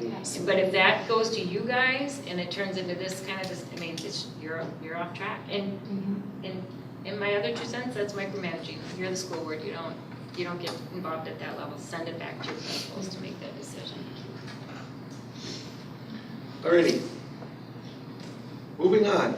Mike, I need you, Yes. I need you to take action to approve the preliminary. Well, you need a vote to approve. Thank you, Tim, for getting us back on track. So, Tim, what was the other part about the HVAC? So is that approving it north? Well, if we approve that, this? you know, and the numbers are good right now for the preliminary budget, but as we, we'll have a little bit of discussion in July, I kind of like to know where you're leaning, and we can develop the budget accordingly. And I really, since it's the last year of the HVAC project, what we're doing is Jake is budgeting he's juggling 2 budget years on a project. And so he's got some contingencies to finish up the east project, and then he's gonna be starting north. And we really need to get north cracking and get that all in one budget year if we can. Okay. Well, then I guess we would be looking for a motion from the board for approval of the preliminary budget as presented for the 2018-2019. So moved. Jeannie and Danny. Any additional questions on that? Since there's monies involved, Bobby, let's do a roll call vote on this, please. Jessica Mead. Yes. Andy Mary, Noel Deep, Yes. Mary Newfeld, Yes. Danny Pyatt, Yes. is Danielle, Danielle, you on? Nope, she's dropped off. J.A. Schrader, Yes. Jeannie Long, Yes. Mike Foley. Yes.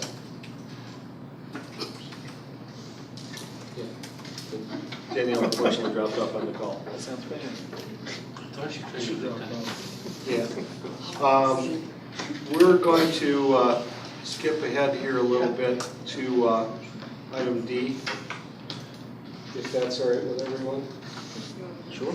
Yeah, if you wish. I make a motion that we swap item D with item B Okay. on the board action. Second.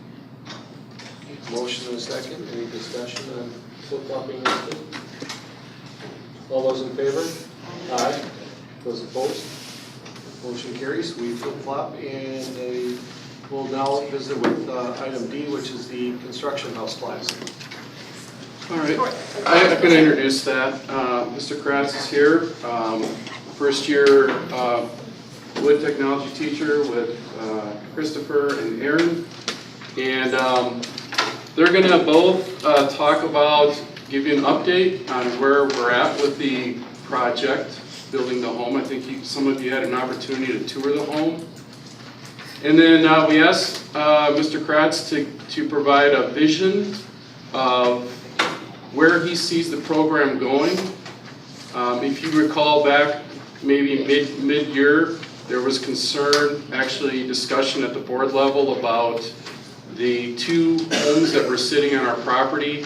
One that we knew was sold by, purchased by Habitat for Humanity, and the other home we still did not yet have a buyer. So It has been a struggle the last few years selling that home. So we asked Mr. Kratz to give us an update, and then, okay, where do we go from here? What kind of program improvements, what different approaches would he take as the instructor to bring that program to a consistency where we're having a buyer early on in the school year, and we're not sitting with property, a home sitting on our property. So I'm going to turn it over to Jordan. Yeah. So apparently it's. Do you want us to move? Can we move? It's not letting me log in with my same username and everything. Technical difficulties all night long. There's whatever. Okay. Yeah, there's going to be a couple pictures if it's something that you'd like to take a look at a little closer. Otherwise, it's just some of the students working. As you go through this document, I'm not going to sit here and read the whole thing to you. You guys can take a look at that. But talks about the history a little bit of the program and how, from my understanding, this is something that's been going on for 25 years, and I'd really hate to see it go away. Some of the importance in the class, it's talking about their statistics pulled right from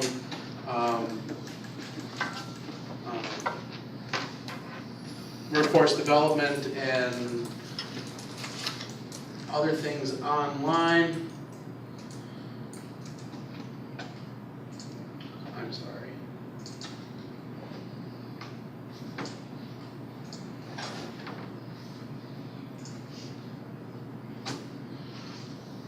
But anyways, so as you can see, some of the students working, Aaron, if you just want to flip through that while I talk a little bit, please. So, as I'm sure you're all aware, there's a huge labor shortage in the construction areas.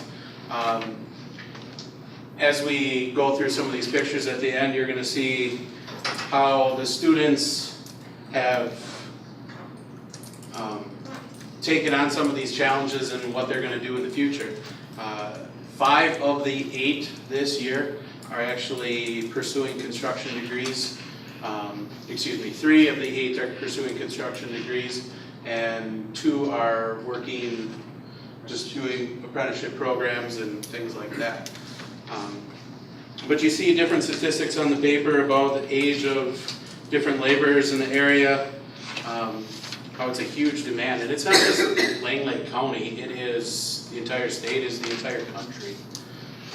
So we're preparing these students to take over those jobs and support themselves very handsomely. At the bottom there, it goes in and it shows what our students are doing. That's the same thing that I was going to point out in the slideshow. Because we are facing these sales problems, something that I've been researching for early on is different ways we can try and rejuvenate the program. As some of you are aware, last year I was in Merrill. Merrill works with the Housing Authority, the Merrill Housing Authority. I reached out to our Anago Housing Authority, try and build some sort of partnership with them. They have a different funding system than what Merrill does, so it's kind of not going to work with them. Talked with Habitat for Humanity, contact over there, Warren Wagner. Very nice guy.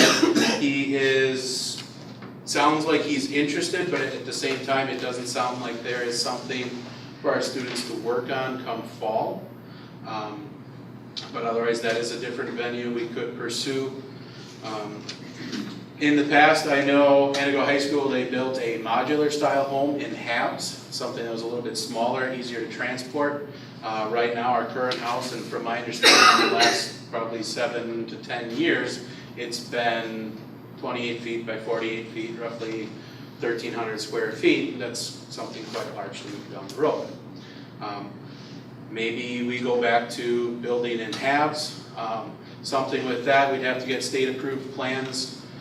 I have a contact at Stratford Homes that we could maybe try and go that venue or go that way. If we get those state-approved plans, that's what's going to allow us to build and have easier transportation. Might be a little bit more marketable to scoot into a lake lot or something like that instead of cutting down 40 feet worth of trees. Maybe you can get away with 20 feet worth of trees. So that might be something. Jordan, if I could just stop you there and just Yes. make a comment. You know, I've helped sell the house for almost 18 years. And when Mr. Wetland was the instructor, people knew, you know, he was confident in what it took to sell the house. He was confident with the open house. Jordan started this year and, you know, essentially was getting his feet wet the first 2 weeks, where we normally would have had that whole process of the open house and recruiting a buyer. The year prior to that was Krieger, what was Josh. I was going to say Josh Krieger. Josh was in the position for 3 years, and we faced the same thing his first year. You know, Marcus McGuire, prior to that, was just getting comfortable doing the pre-sale and doing the open house as his sales pitch. And combined with the economy and with the turnover in teaching staff, you know, pre-selling a house takes an awful lot of work.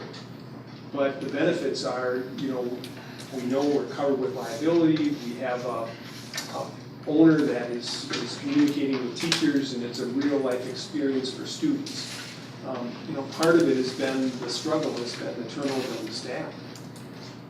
And no fault of necessarily, certainly not Jordan.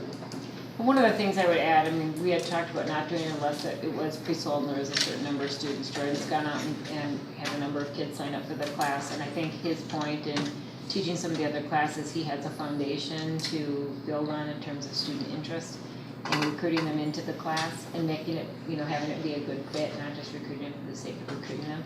And I also do think he's shown a lot of passion for it, and it's his first year. So do you give him the opportunity to build a program here like he is confident that he can build?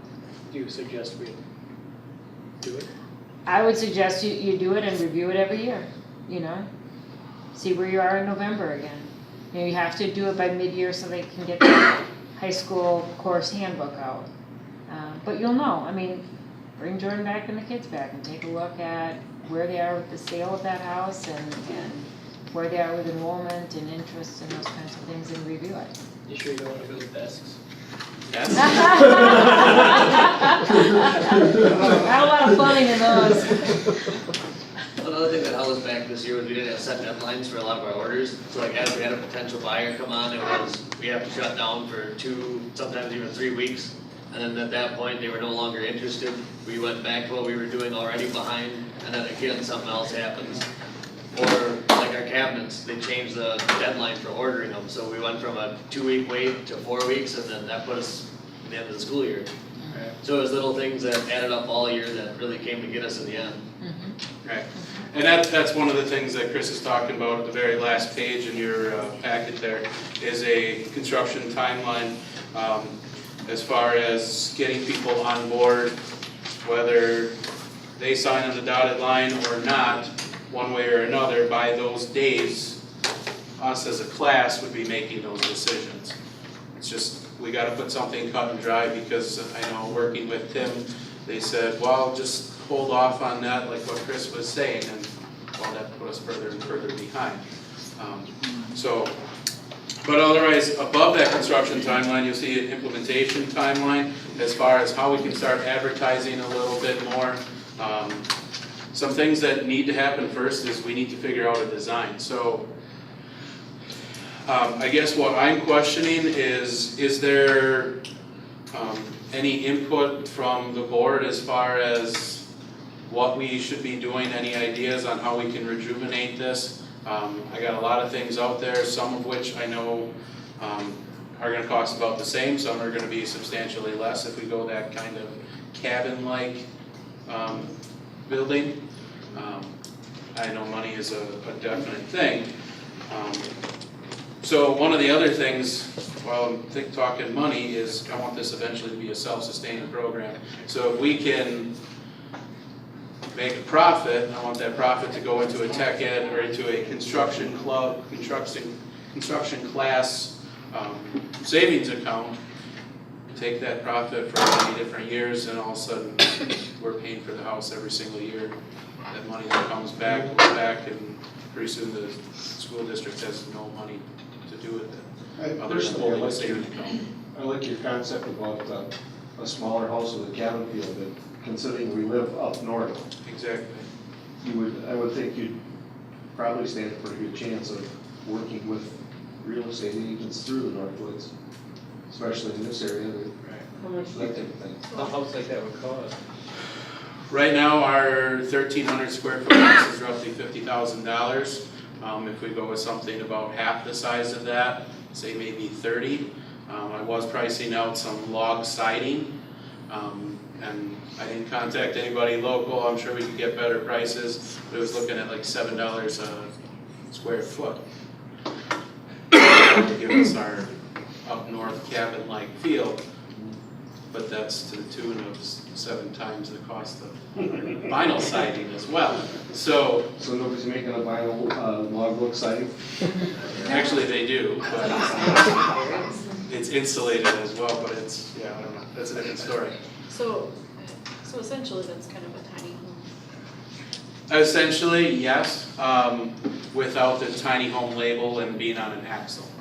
Or maybe we should label it tiny home. We could label it that without it being on an axle. That's something I've worked with. I have colleagues that have done that. They built it on an axle, and you're dealing with so much DOT. It's Eventually, you just have to get a CDL to move it. Nobody wants that in their life, just to take their second home, or even just to move their home to where they want to go.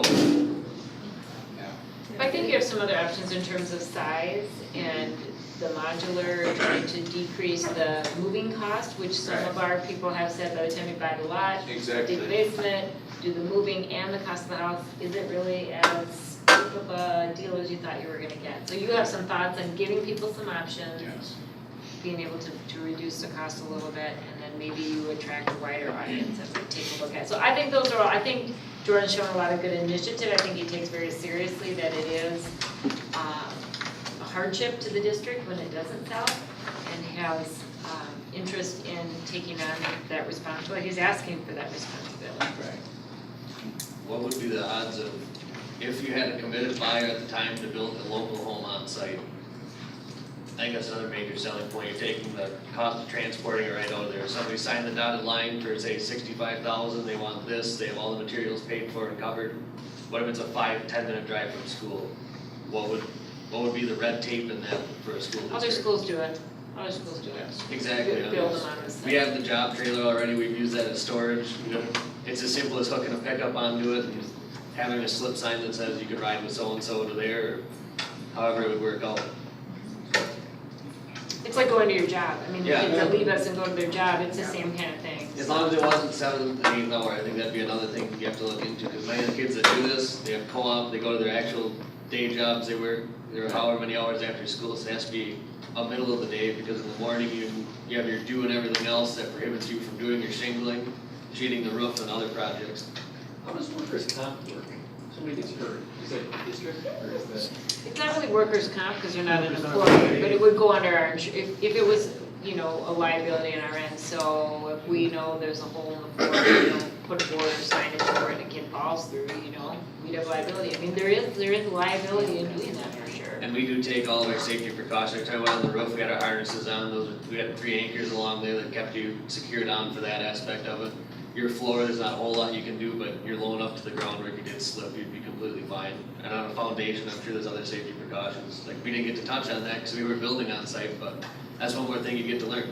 Would they let you guys build the foundation, or is that really hard to pour concrete? I would have We that would, subbed out. we would not have to have the skills to do that, or the equipment to even think about doing that. The kids with a shovel can't dig a hole.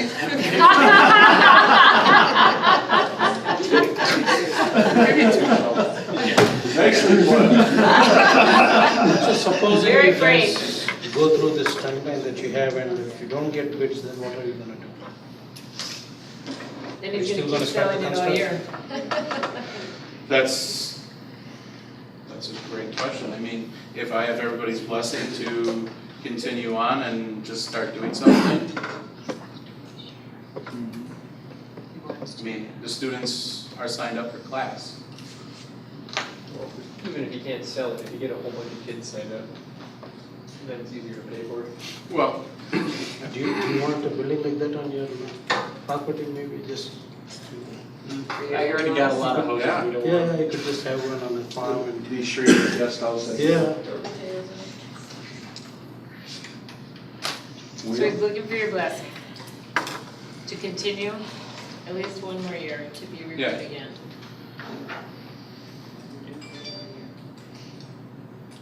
So the deal with, Are we going to have Joanne one or two of those houses off the property with them? Tim, what's the Tim? pickup date for the houses? We've got, Jordan, you know Habitat, they're coming when, the end of July? the second week in July And then, for the Habitat House, yes. Mr. Doug Littlejohn and his wife are talking about the end of July. So They're they did hoping to buy do it. it back to back. They're all set. Well, in that case, I'd be willing to give a year and then if this does not pan out this year, then next year we might have to go back with the option of trying it every other year, having the junior and senior class combine and do it. We have juniors and seniors on already, but like, it's just an even better experience, like, I never got the chance to do it my junior year, cause I didn't really know what I wanted to do, so I was stocking up in chemistry and other, like, bigger classes, and I had a change of heart, so I got 1 year of it. Like Garrett held, you got 2 chances at it, every year gets better, so I mean, Well, then you probably need to have a little bit in advertisement too.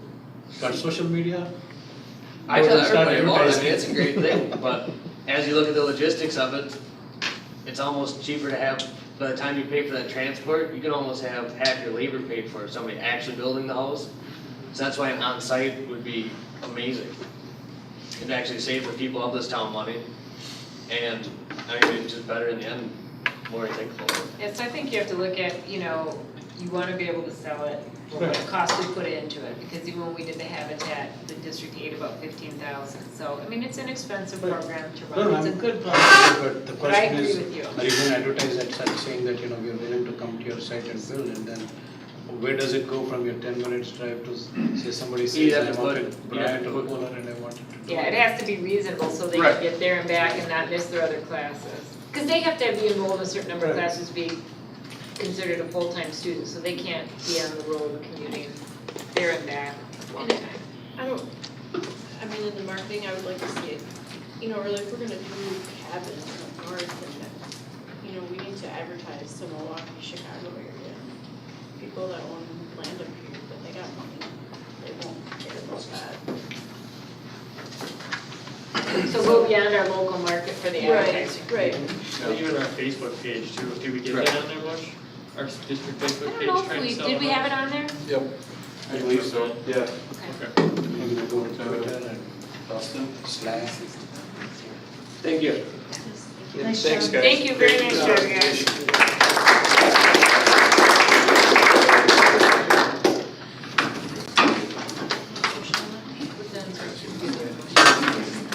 Well, I guess then we would be looking for a motion if someone would so.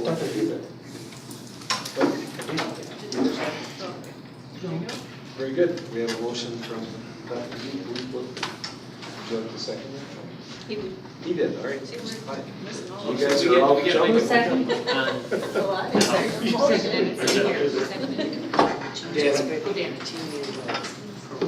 So we have a motion and a second to continue for the construction house class for this, that's this coming school year? This coming school year. This coming school year. 18-19. With the option to build offsite. Yep. If that, we can put it that way. Okay, any further discussion on the motion? Bobby, let's do a roll call. Nolte, Yes. Mary Newfeld, yes. Danny Pyatt, Yes. JD Schrader, Yes. Jeannie Long, Yes. Jessica Mead, Yes. and Frank Holden.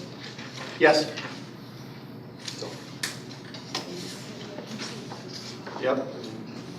We swift them around, so now we will jump back to item C, which is the 2018-2019 CESA 6 literacy contracts.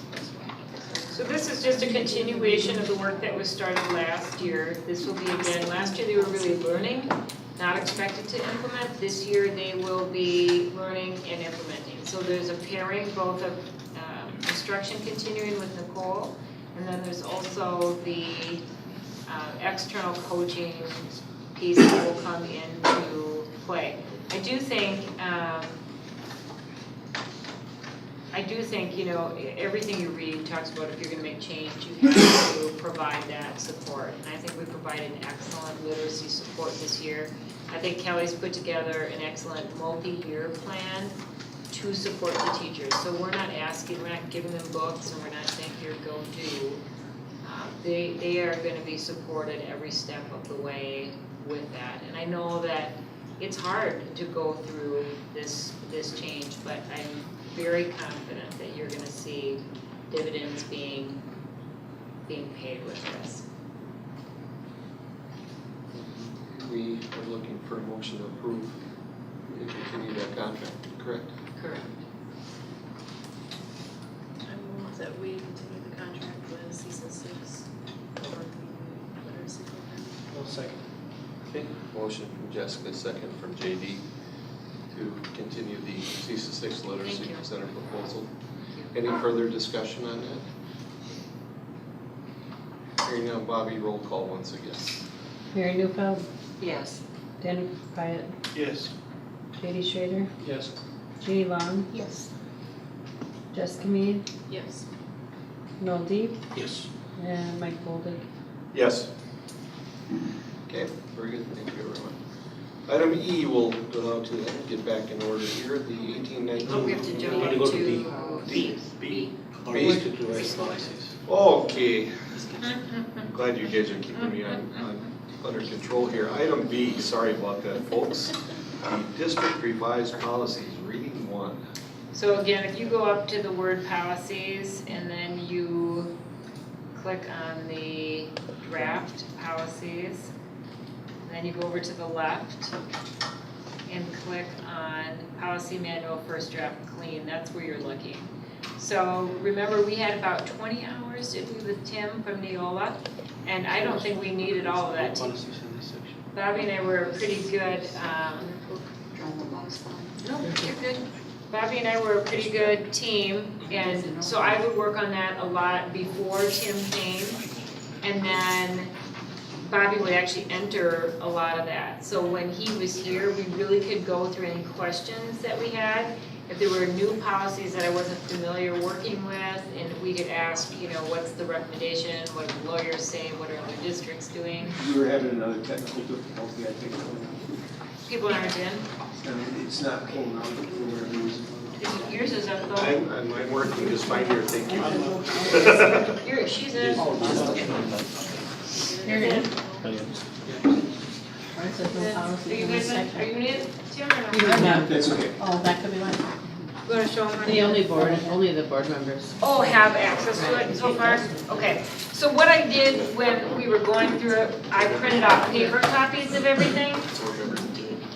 And then I shifted the paper, thank you to our reading teachers for coming. I printed out paper copies and I gave like the nurse the ones that pertain to her area, food service looked at the ones that pertain to their area. So anybody that had any kind of specific content knowledge, they went through these. So the policies are pretty straightforward and it's so much of guidance from the attorneys. Once you get into the guidelines, that becomes a little bit more specific.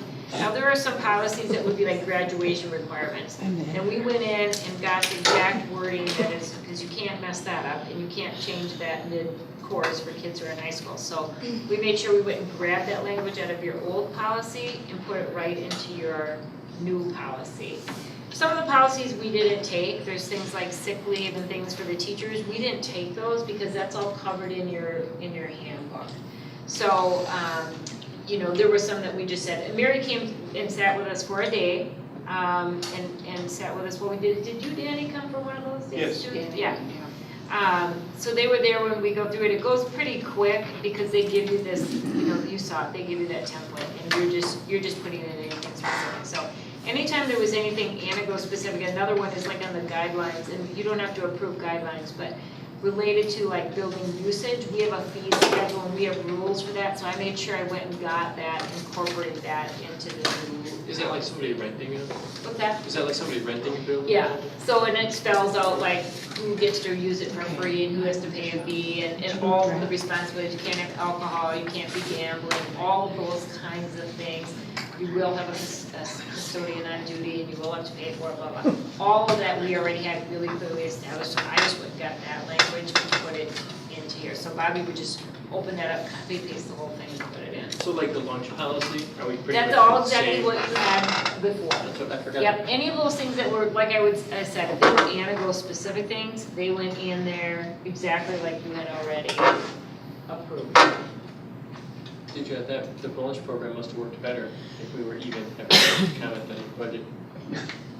And and as the year went on, I never heard any complaints. I think there was a little bit of adjusting to get used to it at the beginning there, and I don't know if other people heard complaints, but I didn't hear any complaints on that. So that the board can get in and look at this, review them. If we have any questions, this would be considered first reading. It comes back next month for second reading and final approval. Correct? Yeah, there's nothing that's in there that's gonna rock your world because it's either gonna be stuff that you pretty much were already doing or that you were doing exactly. Okay. Then I think we will give her the, let's say this for next month. I just think what you're really gonna love is that you're gonna be able to go in and search. So if you wanna know, I don't know, what is our thing on the school fees? You'll be able to type in school fees. In every policy, guideline, and form that deals with that, it's gonna come up. If you wanna know what is our rule for overnight field trips, you'll put in overnight field trips, every guideline will come up, and then you'll be able to go in there and look at that. Well, I think before we jump on to the next subject, we've been here for a couple hours and I know Leslie second on the water, so I think we'll take a couple minutes here for a break and then we'll kick her back in with, come back with the partners agreement. Do you need a motion on the reading one, or no? What's that? Did you Do you need a motion on the reading? You should do a motion for the first reading. Okay. Or accept the revised policies for the first reading. Okay. Second.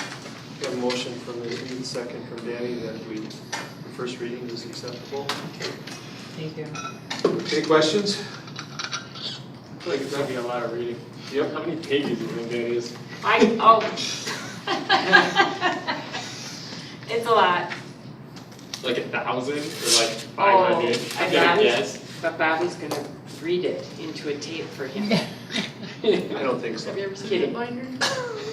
It's a lot. Binders. It's a lot. Oh, yeah, She that's probably true. has 5 It's more inches than on the guidelines, right? Yeah. Okay, we're getting off track here. So all those in favor, please say aye. Aye. Those opposed? Motion carries. We'll take a recess for a couple minutes.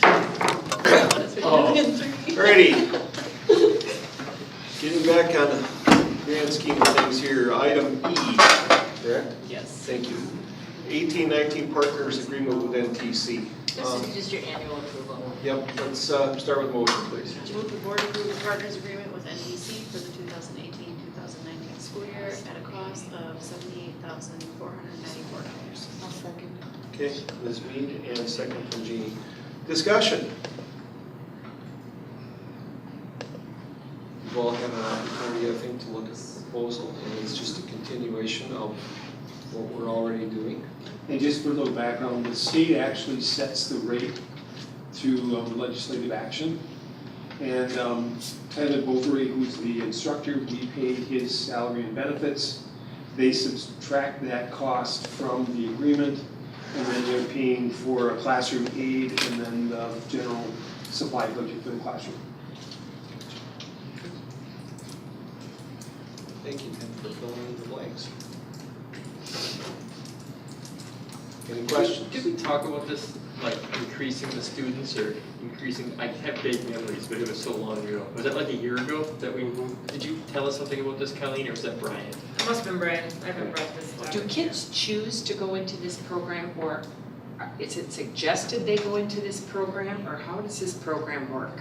Partners? Partners, how do they get into it? Do they say, I'd like to be in it, or is it suggested that they go in it, or all of the, okay. Tom would be able to, he just left, but, Okay. but yeah, partners is, some students want to go because they feel they don't fit into the Okay. box of school and they're struggling, they're credit deficient.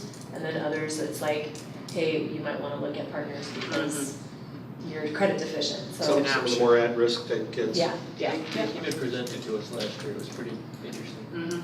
Yeah, he did a good job, some students came, Tyler brought, some of them and talked about it. Any other questions? Bobby? Kenny Pyatt, Yes. JD Schrader, Yes. Jeannie Long, Yes. Jessica Mead, Yes. Noel Deep, Yes. Mary Newfeld. Yes. Mike Boldig. Yes. Okay, up next, WIA 1819 membership renewal.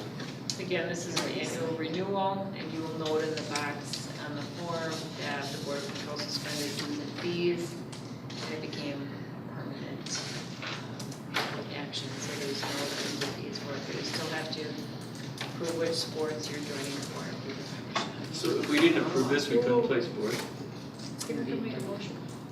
I move the board approve the 2018-2019 WIA Interscholastic Athletic Association membership renewal. Second. Motion from Ms. Mead, second from Danny. Now we can chit chat. Yeah. I don't know if it's ever been tested, I wouldn't want to If be that, at risk of Put that. it this way, if, the rule is real simple. If you're not in the WIA, you don't participate in the tournaments. Right. Plain and simple. That's it. What is that that's one way DS? to get unelected to the school board. What was that DS in front of hockey, boys hockey?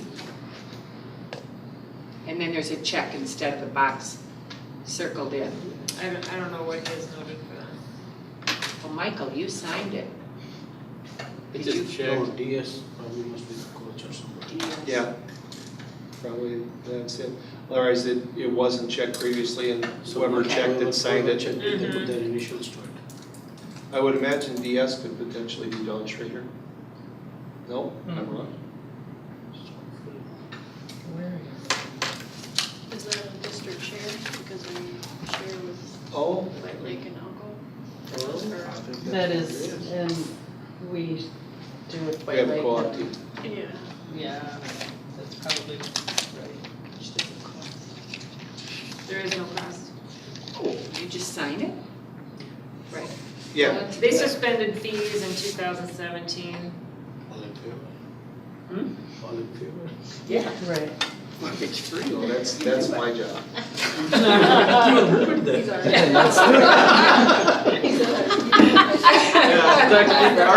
Hey, you can call a question, that works there, right? Yep. All right. So any further discussion? Hearing none, all those in favor? Aye. All those opposed? Motion carries. Item G, maintenance, summer update, Jake Leiderman. Okay, just wanted to let you know East is going well, ahead of last year, so we're getting all of our equipment probably next week as far as the chiller and the unit vents, so everything is right on track as far as it should be, and a little better than last year, so. How's it going at the middle school?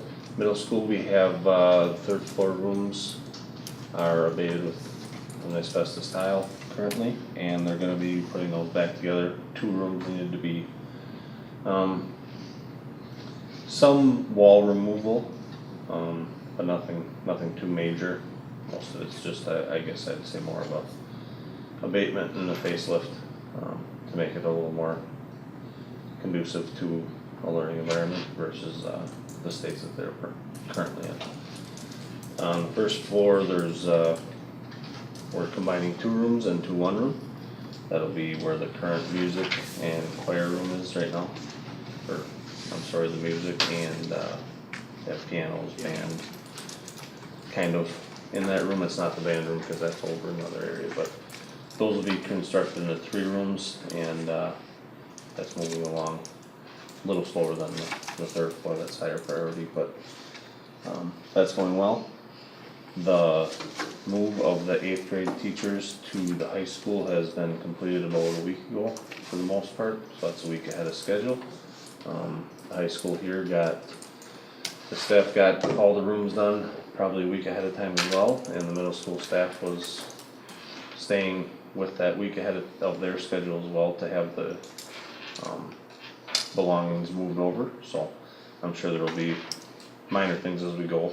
It's not gonna be perfect the first time, but for all intents and purposes, we're 90% moved and on track for the 8th graders to come and do their, they have the 8th grade experience on July 11th and 12th. So freshman focus is on the 9th and 10th. So all that's in line, so we are moving along good on that, so the guys have been doing a great job, and gals.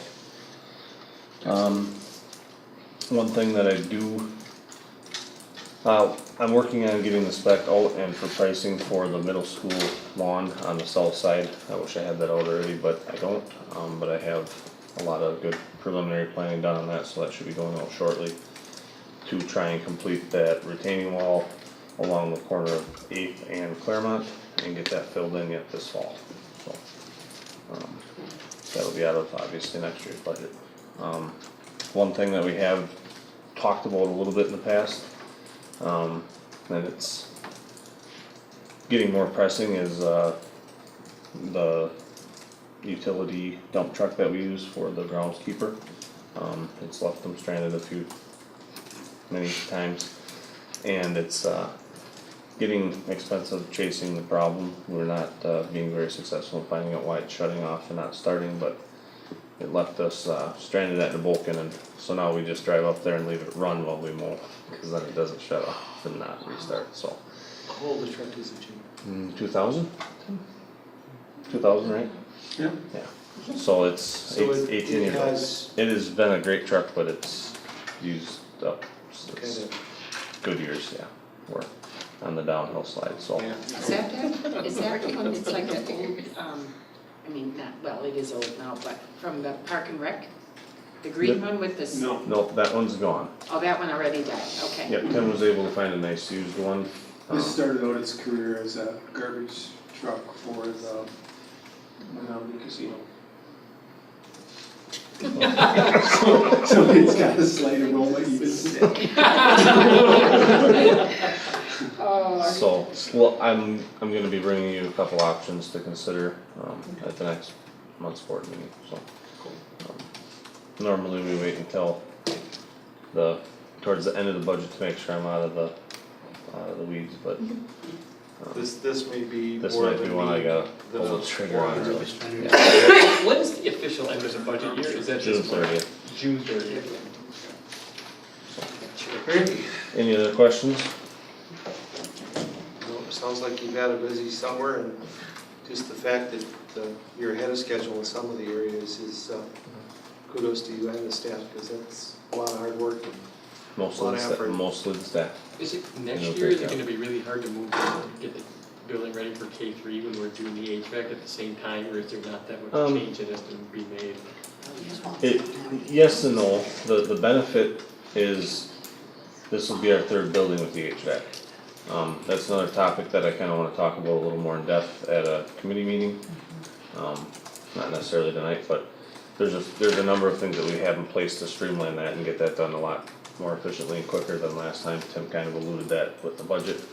So we'll talk more in depth to that, but really what we're doing with the 1st and 2nd floor being, for all intents and purposes, unoccupied at the middle school for the next school year, is taking that time to really prep and get those rooms as done as we can. And really be proactive so that when we do get the kids out of the building at the end of May, we can hit the gas and go and have a lot of that prep work done so we can move pretty quickly. So I'm confident we'll do it. I'm not gonna say it's easy. I'm not gonna say it's not gonna be a lot of stress, mostly on the guys and the gals that are performing the work, but we'll make sure we take care of them too. I know that the administrative staff both at the high school and at the middle school does a very good job at, they do a luncheon for them and they certainly thank them for their hard work, cause they do a lot that's behind the scenes that you don't really notice, so a lot of credit to those staff members. Thank you. Appreciate it. Alrighty, item H, new hires. We have 1, 2, 3, 4, 5, 6, 7, 9, 10 new hires and 4 moves, so I'll be looking for a motion, please. I'll make a motion. Do we have a second? Second. Motion from Dr. Deep, second from Dan, to approve the new hires as outlined on the form that you should all have up in front of you. And this is all pending, of course. So, question here, the staff movement, we are putting down the salaries, but it's probably just a little change in their salaries if they're already in some position, right? Right. It's not a completely new position. Right. Because the bottom two, you said no change in their salaries. The other two, it probably might be a little, Ray is getting an overload, that's why his will change, right? He's getting an overload, all those tech ed teachers had an overload, Tim. Ray is also getting a bump in his salary. Is that part of the placement on the new schedule? Oh, no, No, that's it- consistent with how we how pay we the tech ed place the tech teachers. ed. Yeah, Was Ray automatically getting an overload because that's what the last teacher had? right, that's scheduled for the kids, that everybody in that department has an overload, but then there's been an adjustment made in that department to stay competitive with those folks. and then, And then Tom moving from his teacher's salary to the AD gets a bump, because now he's gonna be a 12-month employee. but it's not the entire 63,000. Are we hiring somebody to replace Tom though? Right. Yes, they have to hire somebody to replace him, yep, because Mr. Shaw resigned, so we had a reduction in FIAD. And that was a good thing. No, I think, Or is, Well, or we is were Jesse's- making the move so that we could not have to lay people off, and then we ended up But not with because a one left, you person. have to And that- replace okay. Okay. Okay, now, But our movement was to keep people employed, and then we had a person leave, so. okay, I want to ask a question, but I don't want this to sound politically wrong. The fourth name on the new hire, is that a male or a female? Jamshid? Jamshid Yes, is a male. He is a male. He's a Jamshid Kadovandi. Jamshid Kadavani. Yeah. Kodawandi, Okay, My pronunciation skills definitely aren't good for that. Jamshid. phonics. And he came up today to tour and everything, so, and he's moving here. Where's he from? He's from Sheboygan, but he was teaching at Racine in Milwaukee for the Okay. last 4 years. Alrighty. To the woods. Alrighty, any other discussion on the new hires and the staff member? Hearing none, all those in favor? Aye. Aye. Those opposed? Motion carries.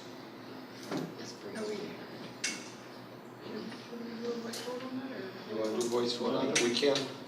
Well, it's money. Alright, then let's do, Bobby, let's do roll call. on it. J.D. Schrader, Yes. J.D. Long, Yes. Jessica Mead, Yes. Andy Mary, Noel Deep, Yes. Mary Newfeld, Yes. Danny Pyatt, Yes. Mike Wood. Yes. Alrighty, item I, resignations. Be looking for motion. I move the board approve the following resignations: Jamie Sattler, special ed at East; Amy Nowinska, special ed at West; Jacqueline Vidich, teacher at West; Sue Zielinski, biology teacher at AHS; Carrie White-Geiske, speech and pathologist; and Jessica Lombardo, food service at AHS, all effective at the school year ending June 2018. Jessica and then Jeannie, second. Any discussion? Colleen, I appreciate you trying to talk Sue out of it. Yeah, I did. I mean, I'm close to her age, so it's something I want her to be thoughtful about. Well, I'm glad she feels confident in that decision, and hopefully she's the board up and be more informed about that. Yeah, and that's what we talked about. I mean, she was very appreciative that I had reached out to her. We had very good conversations, and that's what we talked about today. She's firm in her decision. You know, she had more time to think about it with more information, and she's still firm in her decision. Anything else? All those in favor, please say aye. Aye. Those opposed? Motion carries. We're sorry to see the folks leave, but we wish them well. Yeah.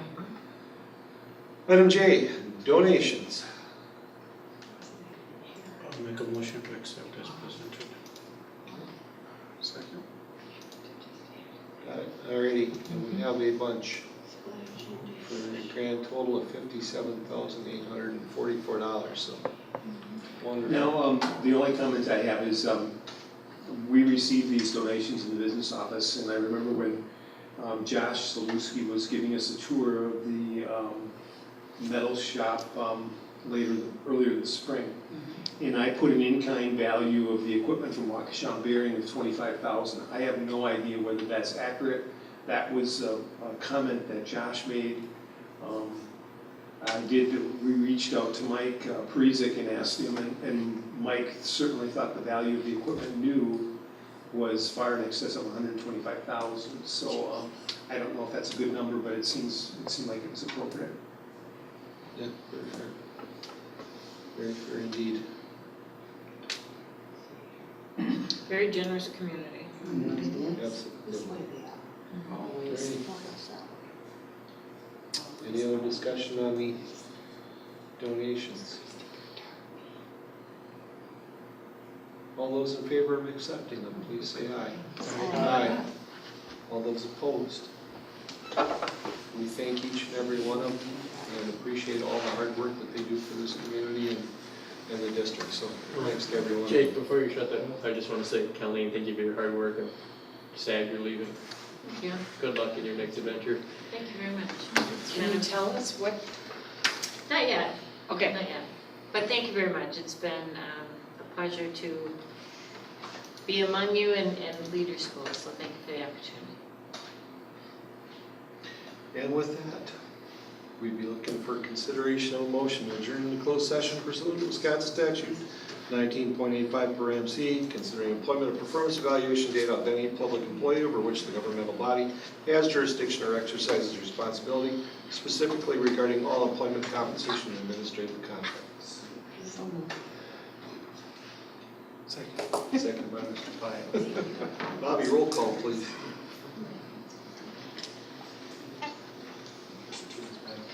Mary Newfelden, Yes. Danny Pyatt, Yes. JD Schrader, Yes. Jeannie Long, Yes. Jessica Mead, Yes. Noel Deep, Yes. and Mike Bowler.